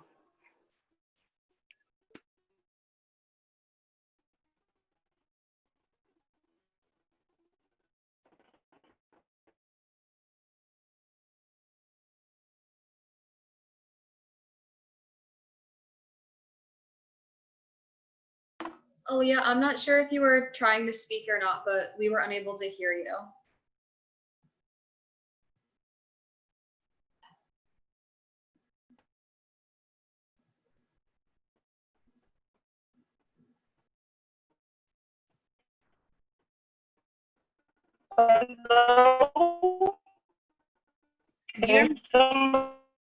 Aaliyah, girl, your mic is breaking up. You might want to leave the Zoom and then come back. Like, I think it needs to reset.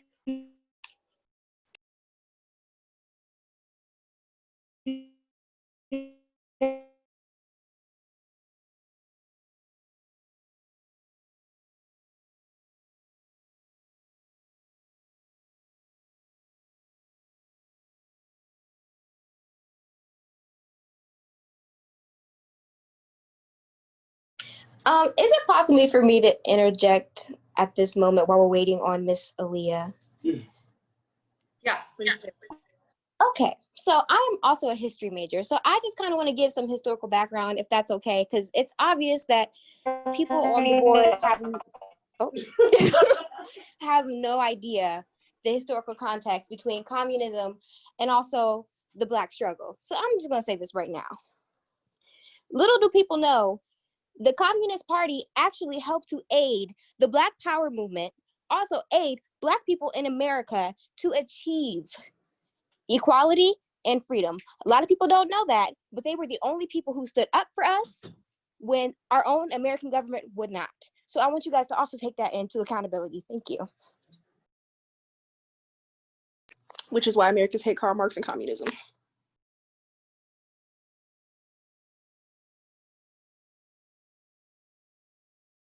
Right. Did anyone else? Oh, Chris, go ahead.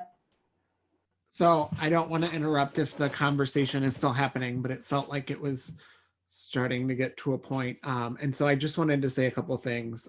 First and foremost, thank you to all of the visitors to SGA's meeting today. I think this really is an important part of SGA, giving students the opportunity to hear from their constituents. I also wanted to share that as part of the retreat that we facilitated this week, we also made it a point to really look into a lot of the concerns that you've raised today.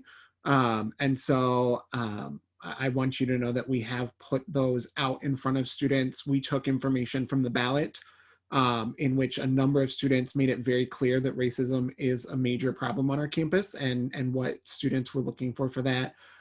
We also took some notes from the town hall that Dr. Spina hosted in the early summer and talked about some really important points, including some that you brought up today around not putting the onus of education on our Black students, and actually that SGA has not been present in the past.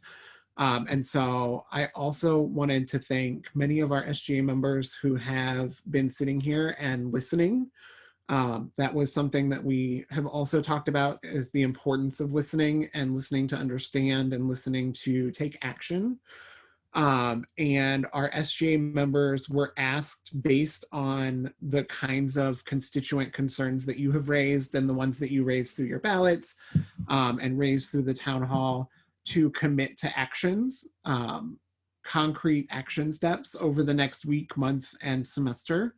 And they are submitting those to Natalie and I, and Natalie has committed to making those public. And so I do think hopefully you'll start to see some steps coming out of this group quickly.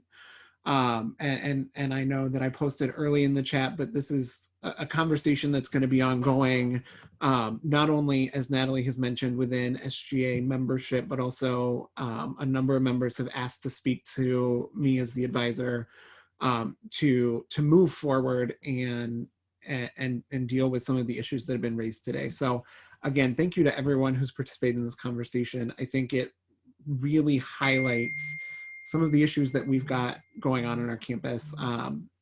And Merida just texted me and asked if we could talk in the morning. So I will make sure to do that as well.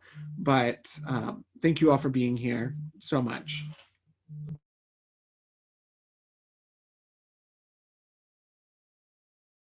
Thank you. And I just wanted to emphasize, can you make sure that the discussion or the actions regarding impeachment are on those action steps?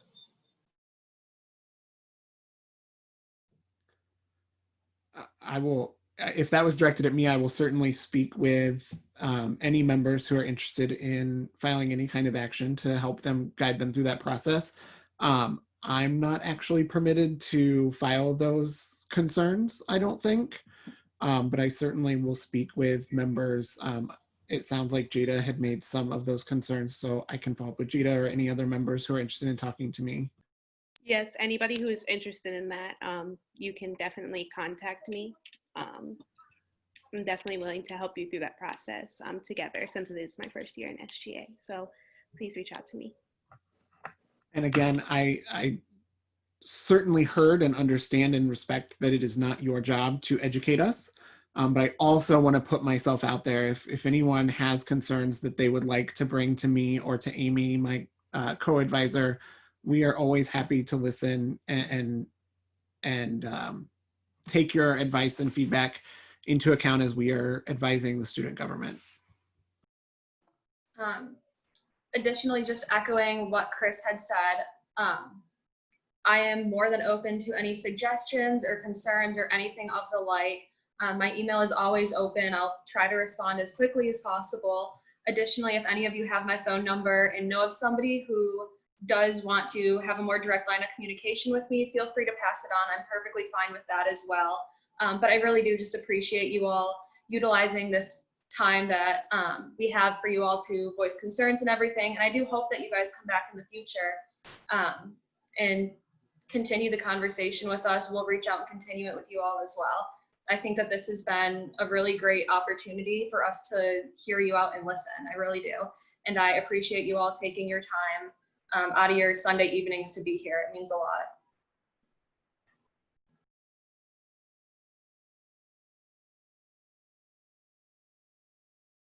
Before we wrap up, I just want to say one quick thing. Thank you for hosting this meeting, but also when you guys go home today, please reflect on the things that we have said today. Do not just take this as another meeting like, oh, it was really crazy. Please reflect on it, because my face is on this camera, because you will be seeing me at every meeting, and I will be bringing up the same issues every meeting until there is representation and until there is change on campus. So don't just, okay, that was the end of this night. Every meeting, I will be here along with many of my counterparts. So thank you.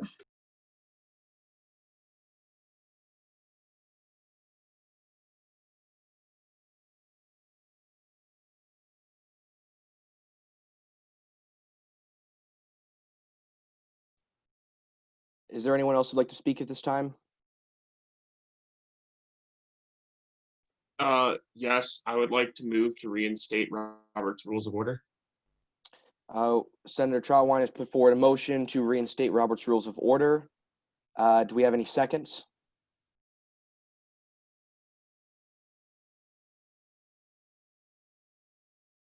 I second that motion. Thank you, Senator. The motion has been seconded. All those in favor of reinstating Robert's Rules of Order, please say yay. Yay. Yay. Yay. All those opposed at this time, please say nay.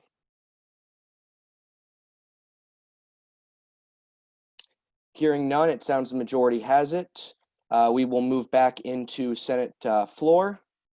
I think we still have the same number of voting senators, so we will proceed. Are there any further points or motions at this time? The speaker will look favorably upon Director Pearson bringing Senate Bill 2021-01 to the floor, please. Okay, motion to bring Senate Bill 2021-01 to the floor.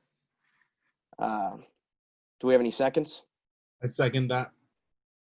All those in favor, please say aye. Raise your hand. Aye. Great. All those opposed, raise your hand at this time. Seeing none, Senator Pearson, the floor is yours. Okay, so in Senate Bill 2021-01, it is approval of the fall 2020 elections. So this is basically verifying the information from the 1850 poll that went out to the entire student body. It was executed by our elections chair, Tyler Clogg, and the elections results are in the doc as follows. I'm probably not going to read them all off, but they are supported by a direct election, so this cannot be changed at this time. Yes, I yield my time. Thank you, Director. Any further points or motions from the Senate?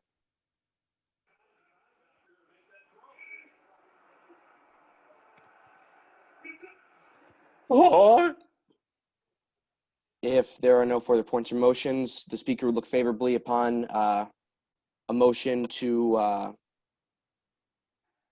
move back the question so we can proceed with voting procedure.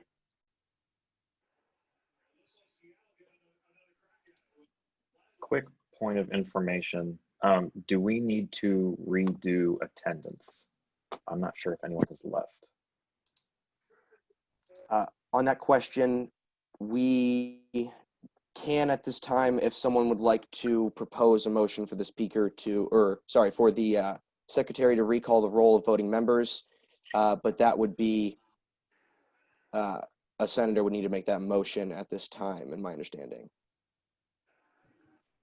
Motion to recall the roll. Point of information, as senators who've not been elected yet, do we Are we formally allowed to be making statements like this right now? That would is be a fair point, and since it does appear that all the directors are here, the speaker would look favorably upon moving forward with Senate Bill 20-2101, thus allowing other senators to move forward on the floor. Thank you for pointing that out. Mr. Karchelman, would a current director please move forward with moving to the previous question?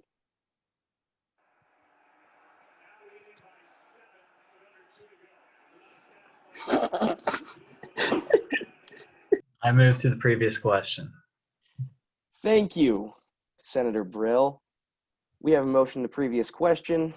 All those in favor, this would be the 4 directors. Raise your hand if you say aye. Aye. All those opposed?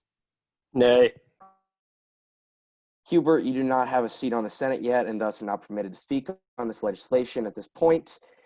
Moving forward into voting procedure, all those this time, please go to the participants tab and click the little green yes button, or the little red no, or the go slower to abstain.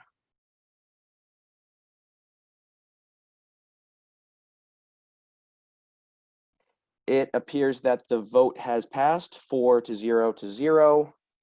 Thank you. This bill has passed. Any further points or motions? Congratulations to all the new senators.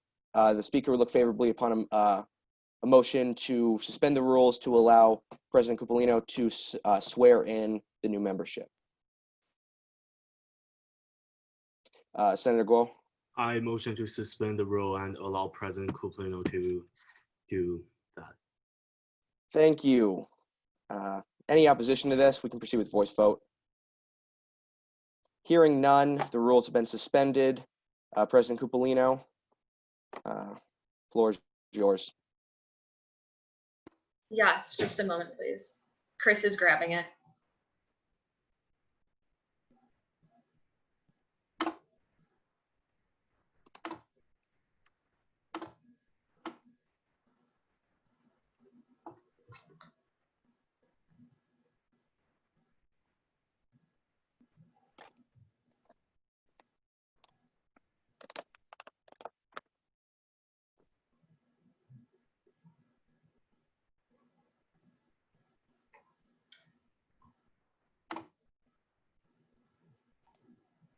Okay, if everybody could please just repeat after me. It is also in the chat, and raise your right hand. I do. Point of information, are you wanting us to be muted or unmuted when we are responding to you? Go ahead and mute yourself, please. Okay. All right. I do solemnly swear that I will faithfully execute That I will. and will, to the best of my ability, preserve, protect, and defend the Constitution of the University of Dayton Student Government Association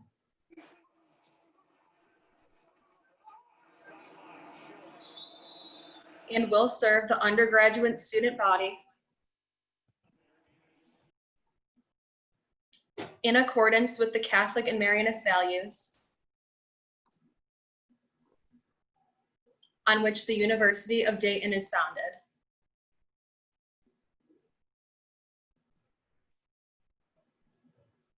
All right, congratulations, everyone. Congratulations to the new senators. You are now all permitted to speak on everything on Senate floor. You guys are all full voting members. Do we have a motion to reinstate the rules that we may proceed with voting procedure and moving forward with the agenda today? I motion to read rules of Robert's Rules of Order. Thank you, Senator. Do we have any seconds? I see a second from Senator Moyer and Senator Veneman. All those in favor, please just raise your hand. All those opposed, raise your hand now, please.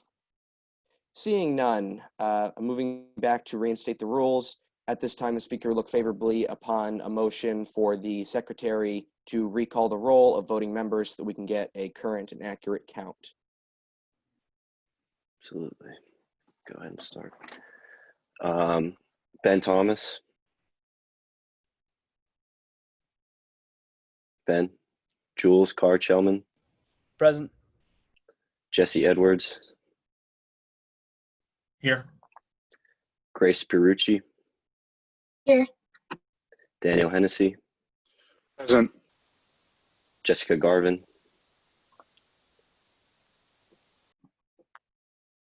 Jessica actually told me that she had to leave early. Sophia Garcia. Here. Jack Santee. Here. Jada Brown. Present. Andrew Moyer. Here. Rachel Veneman. Here. Hannah Hobie. Here. Kelly Stewart. Here, but I'll be logging off in about 5 minutes. I don't know if that will impact voting, how you want to count that. Tommy Reese. Here. Andrew Hubert. Presidente. Jacob Troutwine. Here.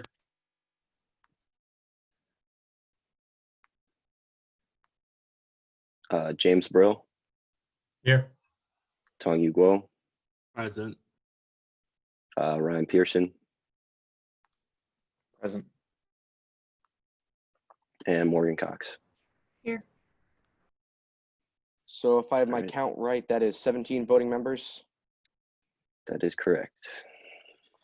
All right, thank you, Secretary Lane. Moving forward, do we have any points or motions at this time?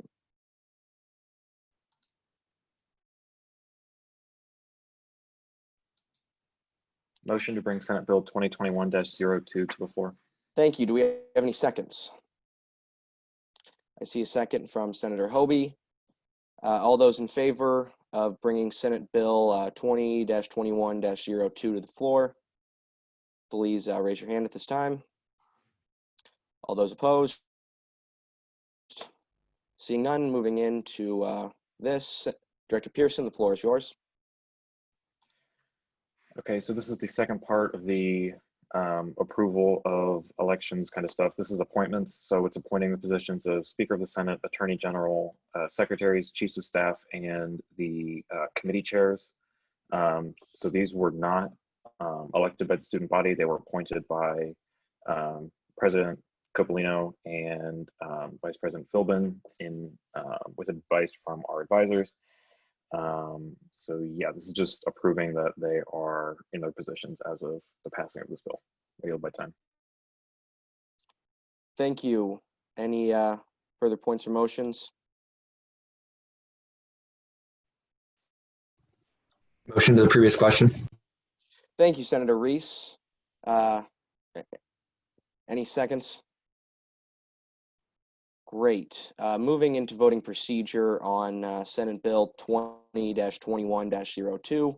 Will all those in favor go into the participants tab and put the green check mark, the red for no, and the go slower for abstaining?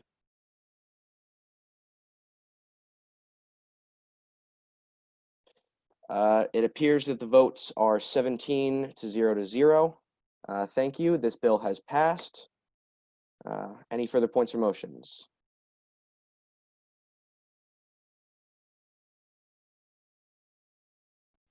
The speaker would look favorably upon bringing Senate Bill 2021-03 to the floor. Motion to bring Senate Bill 2021-03 to the floor. Thank you. Do we have any seconds? Great. I see a second. All those in favor of bringing the bill to the floor at this time, please raise your hands. All those opposed? Seeing none. That is Senator Pearson again. I believe you have the floor. Okay, so this is approval of the attendance policy as recommended by the executive committee. It's 4 paragraphs just about how much or how many SGA events and Senate you can miss. and procedure surrounding that. I'm not going to read it because again, it's 4 paragraphs, but please do so. Yeah, I yield my time. Thank you. Any further points or motions? I motion for previous question. Thank you. Any seconds? Great, I see a second. All those in favor, please raise your hand. All those opposed? The majority has it. Moving into voting procedure, please click the green yes, red no, or the go slower for abstaining. And we'll wait a minute for the count on this one.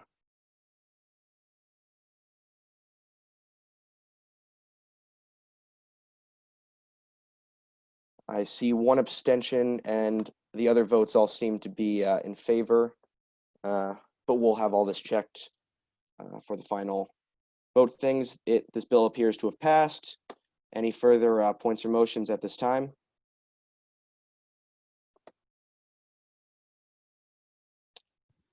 Move to bring Senate Bill 2020-21 to, or 04 to the floor. Any seconds? I see a second. All those in favor, please raise your hand. All those opposed? Majority has it. Let's see. VP for Finance, Michael Fields, you have the floor. Yes, so this is the approval of the budget for the 2020-2021 year. I yield my time. Thank you, Vice President Fields. Any motions or points of information for the Vice President? I move the previous question. Do we have any seconds? I see a second. All those in favor, please raise your hand. All those opposed? Seeing none, I would just like to provide one more opportunity. If anyone hasn't read this, to ask questions. This is a very important bill. No one? All right, then moving into voting. Point of information. Wait, I'm just reading it. Sorry. Okay, never mind. Great, thank you. All right, we're into voting procedure on Senate Bill 20-21-04. All those in favor, please click the green check mark, the red X for no, and the go slower to abstain. Not having a final total, it appears that a strong majority is in support. This bill has passed. Any further points or motions at this time?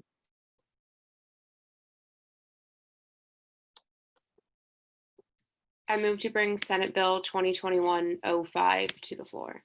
Thank you. Any seconds? I second that. We've got a second from Senator Moyer.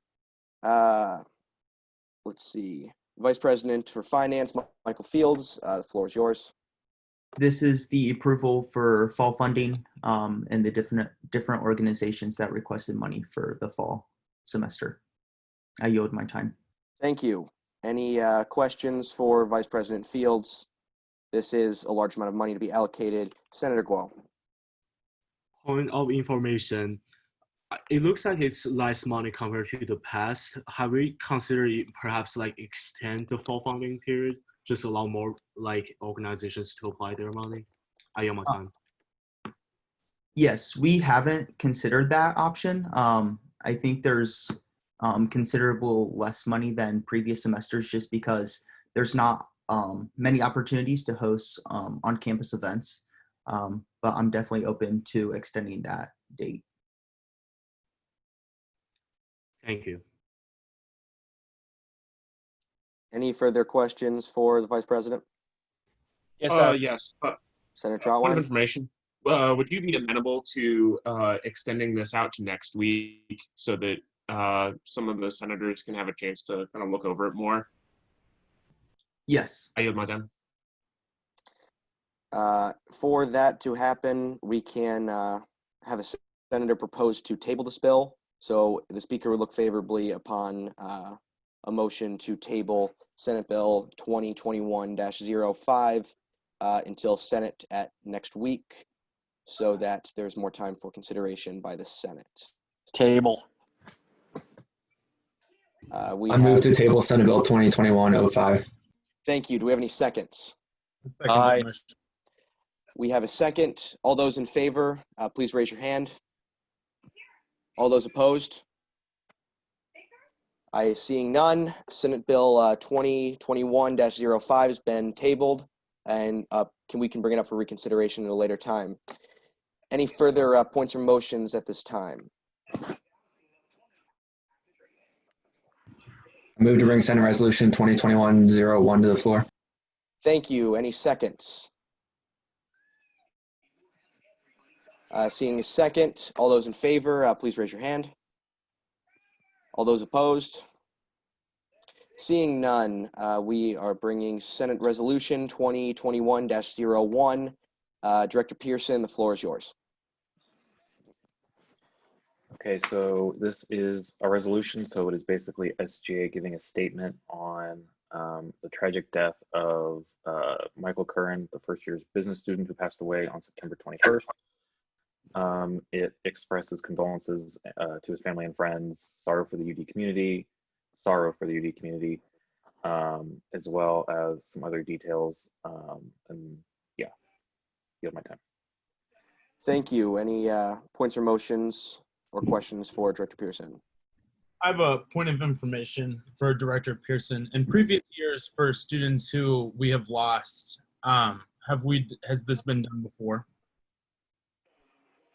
This is usually the standard legislation that we pass. We also usually do some things more behind the scenes, send flowers.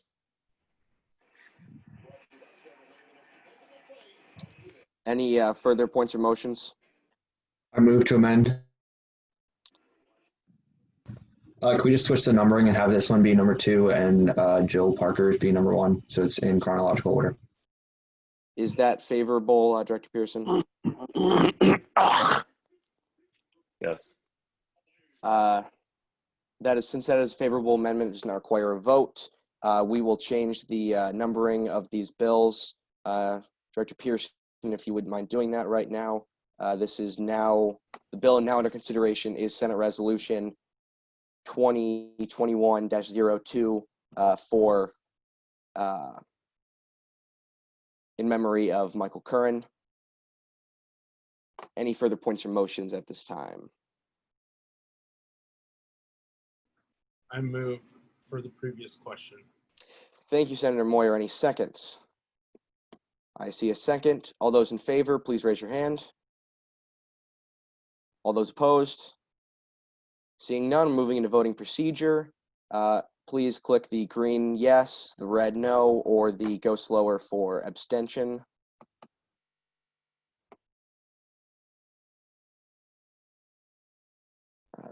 It appears that this bill has passed by strong majority.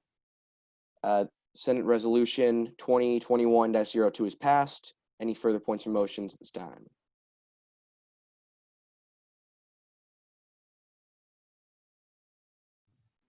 Motion to bring. Resolution. Go ahead, Tommy. Move to bring Senate Resolution 2021-01 to the floor. Thank you. Do we have any seconds? Oh, I see a second. All those in favor, please raise your hand. All those opposed? Seeing none, let's see. Director Pearson, the floor is yours. So very similar to Senate Resolution 2021-02 that was just passed. This offers SJ's condolences to the community and family and friends of Jillian Parker, senior visual arts major who passed away on August 29th. I yield my time. Thank you, Director Pearson. Are there any further points or motions on this resolution? I have a point of information too. Senator Moyer?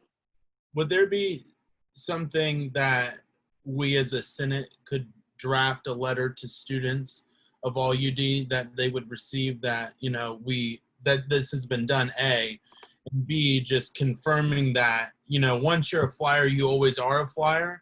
We support everybody in the common good, and they were a great representation of this campus, and truly we lost a piece of, you know, of us when this happened. And to also inform students of Serenity Pines, I think a lot of people don't understand or know where that is, but every student who passes away, or anybody a part of the UD community who passes away still in the UD community, gets a leaf and their name ingrained on that. It was just a question. I didn't know if we would be able to draft a statement that would go out to everybody just in support of this as well, letting them know, because I just personally don't know if people know that, if that makes any sense. Sorry if that was confusing. Thank you, Director Pearson. I do not believe SJ would be opposed to that. I can't speak on behalf of the organization, but I believe that would be kind of a question for the exec board and Vice President of Communication, Bridget Mooney, but I can definitely see that happening. Not to speak for the entire exec board, but I definitely think that's something that would be favorable to if you'd want to talk with Bridget Mooney and the president, vice president about writing an email to the student body and doing something further. I'm not sure if that's entirely Senate action, but that is definitely something we can look at moving forward. Thank you for your point of information, Senator Moyer. Any further points or motions? I move the previous question. Thank you. Any seconds? I see a second. All those in favor of moving to the previous question, please raise your hands this time. All those opposed? As a majority, moving into voting procedure on Senate Resolution 2021-01. Please click the green yes, the red no, or the go slower to abstain.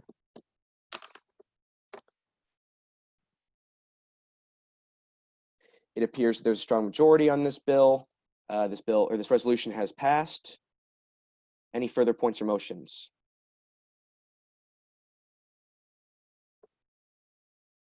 Move to bring Senate Resolution 2021-03 to the floor. Any seconds? I second the motion. Thank you. All those in favor, please raise your hands. All those opposed? Seeing none, the floor is, Oh, thank you. This is a resolution to in memory of Justice Ruth Bader Ginsburg. She was a true fighter of human rights, especially for gender equality and women's rights. And as we all know, she passed away on September 18th, 2020 at the age of 87. And in result, SJ should recognize Justice Ruth Bader Ginsburg's contribution to race and gender equality, legal justice, as well as civil rights. And we shall continue to work toward a united campus with equity and justice in order to honor her legacy. I yield my time. thank you, Director Guo. Any further points or motions on the Senate resolution? I move the previous question. Thank you, Senator Moyer. Any seconds? I see a second. All those in favor, please raise your hand. All those opposed? Seeing none, we are moving into voting procedure on Senate Resolution 2021-03. Please click the green yes, the red no, or the go slower to abstain.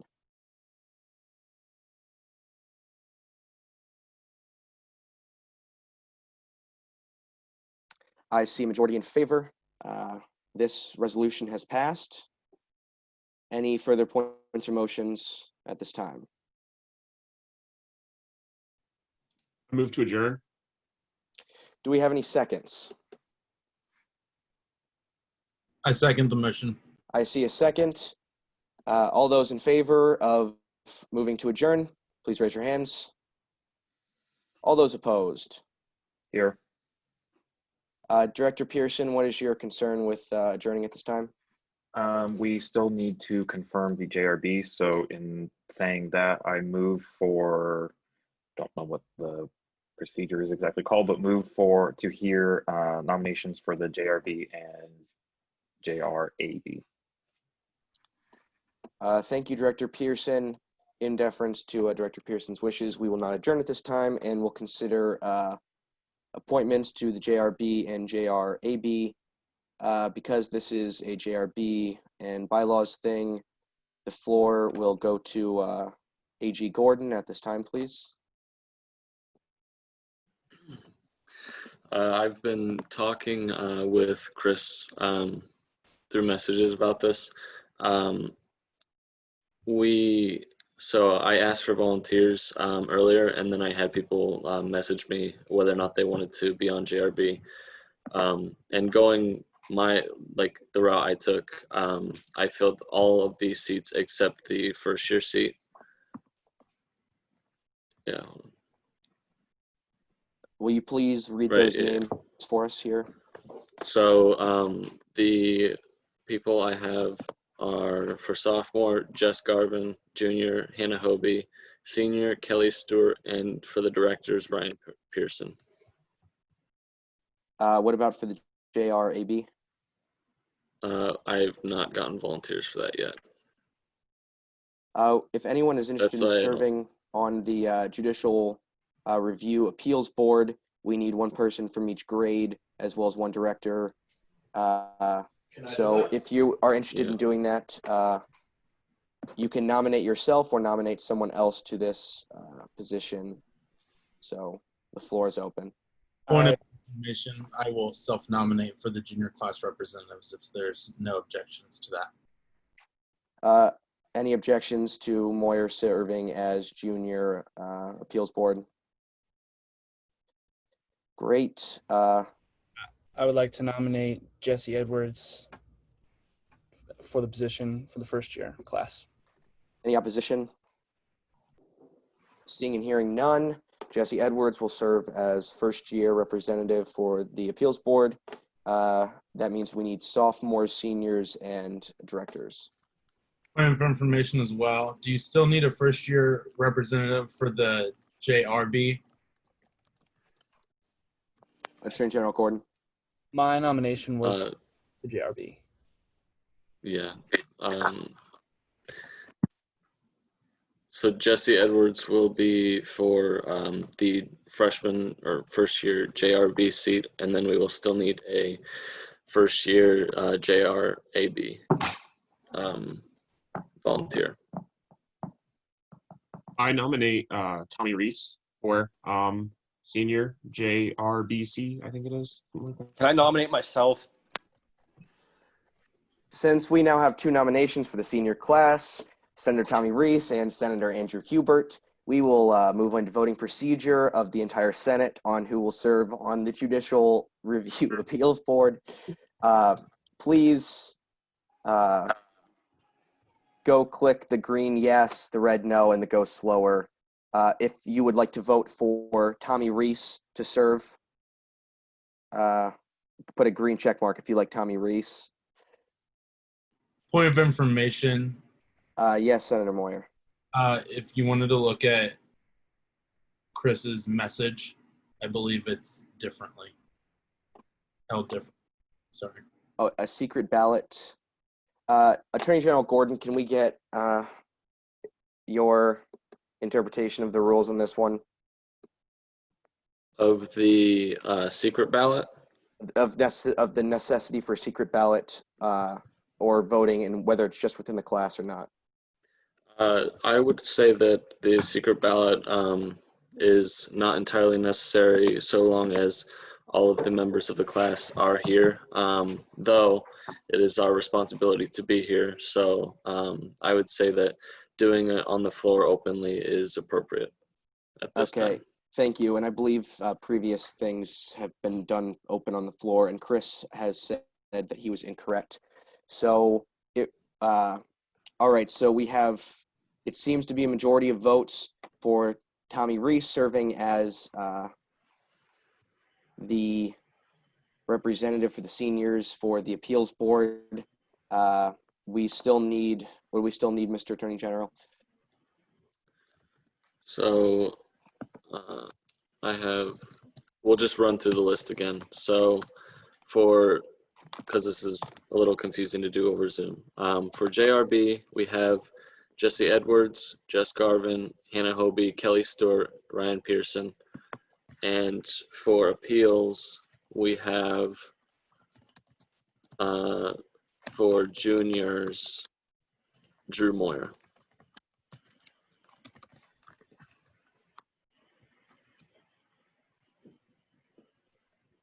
The speaker look favorably upon someone nominating people in their respective grade constituencies.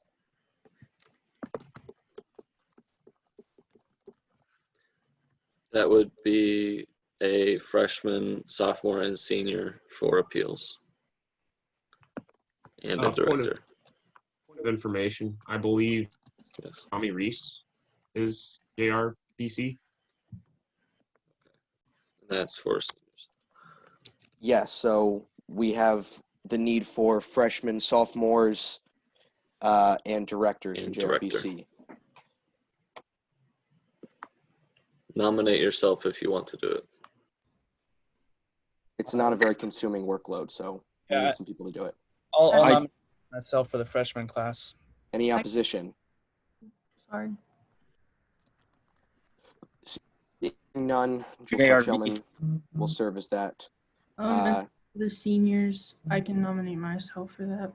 Or the directors, I'm for sorry. the directors, Yeah. any opposition? Hearing none, Morgan Cox will serve for the directors on the appeals board. Is that everything we need, Mr. Attorney General? Sophomore. I'll nominate myself for sophomore. And that is all.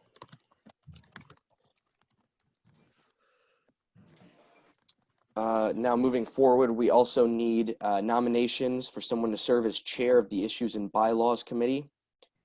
So if someone would like to nominate a member to serve, this would need to be a senator making a nomination or in fact a member of the Senate. So myself or Mason to make the nomination. But the chair of Issues and Bylaws does not have to be a senator. They should be a member of the Student Government Association. Can I Senator nominate Guo? myself for this one? Senator Hubert nominates himself for chair of Issues and Bylaws. Senator Guo? I nominate Attorney General Mason Gordon as the chair of Issues and Bylaws. We have two people running for this one.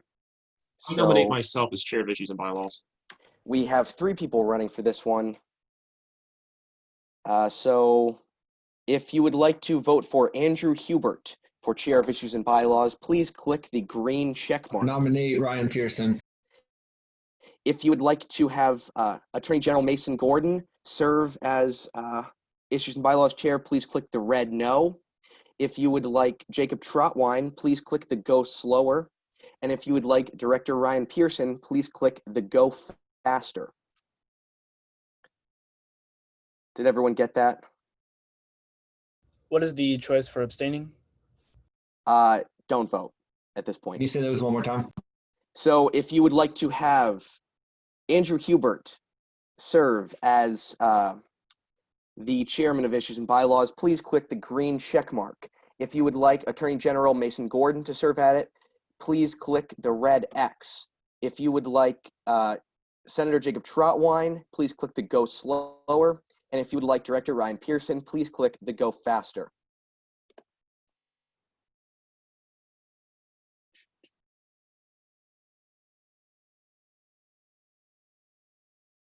We're still missing quite a few votes.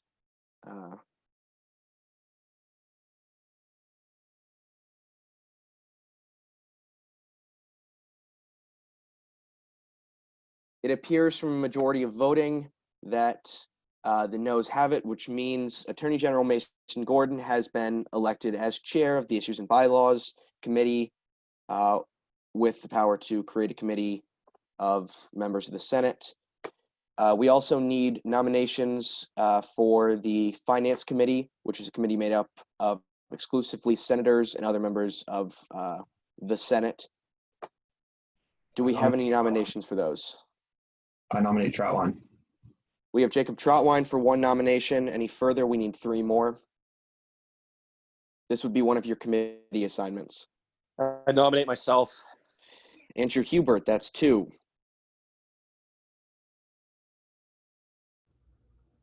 I nominate Grace for the first year. Grace is number three, and I nominate Drew Moyer to serve as the fourth. If anyone has any opposition to them themselves being nominated or would like to put forth another nomination which requires to go into voting procedure, please do so at this time. Seeing none, the four people who will serve on the Finance Committee will be Hubert, Troutwine, Moyer, and Grace. And the speaker would look favorably upon a motion to adjourn. I move to adjourn this meeting. Thank you, Director, or thank you, Senator. Do we have any seconds? I see a second. All those in favor of adjourning, please raise your hand. All those opposed. Seeing none, we have adjourned Senate for the first one. Great job today, everyone. Thank you very much. Have a nice rest of your day.